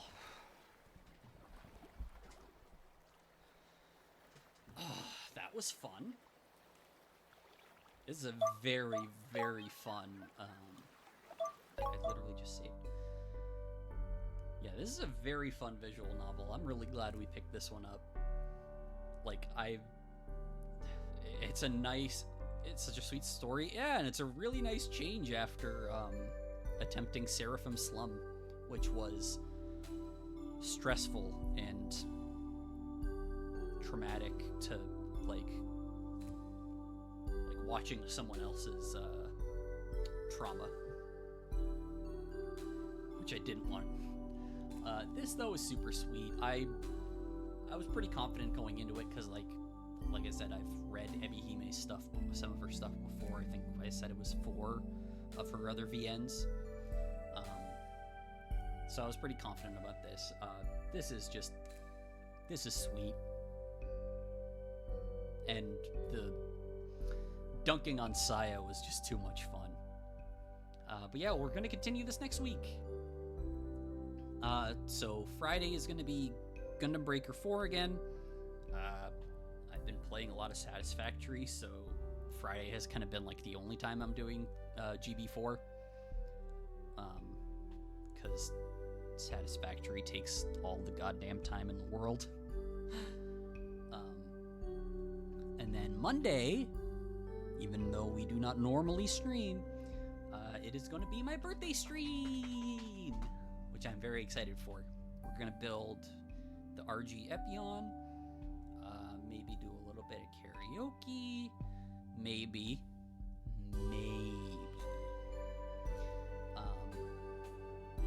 and maybe have some friends call in and stuff, and it's just going to be, we're going to have a good time. And then next Wednesday we'll be back with my dear Prince. But yeah, thank you everyone so much for coming out. I really do appreciate every one of you who comes out and stops in, says hi and everything. But yeah, I will see you all on Friday, and I hope until then you have a great rest of your week. Have a good night, everybody.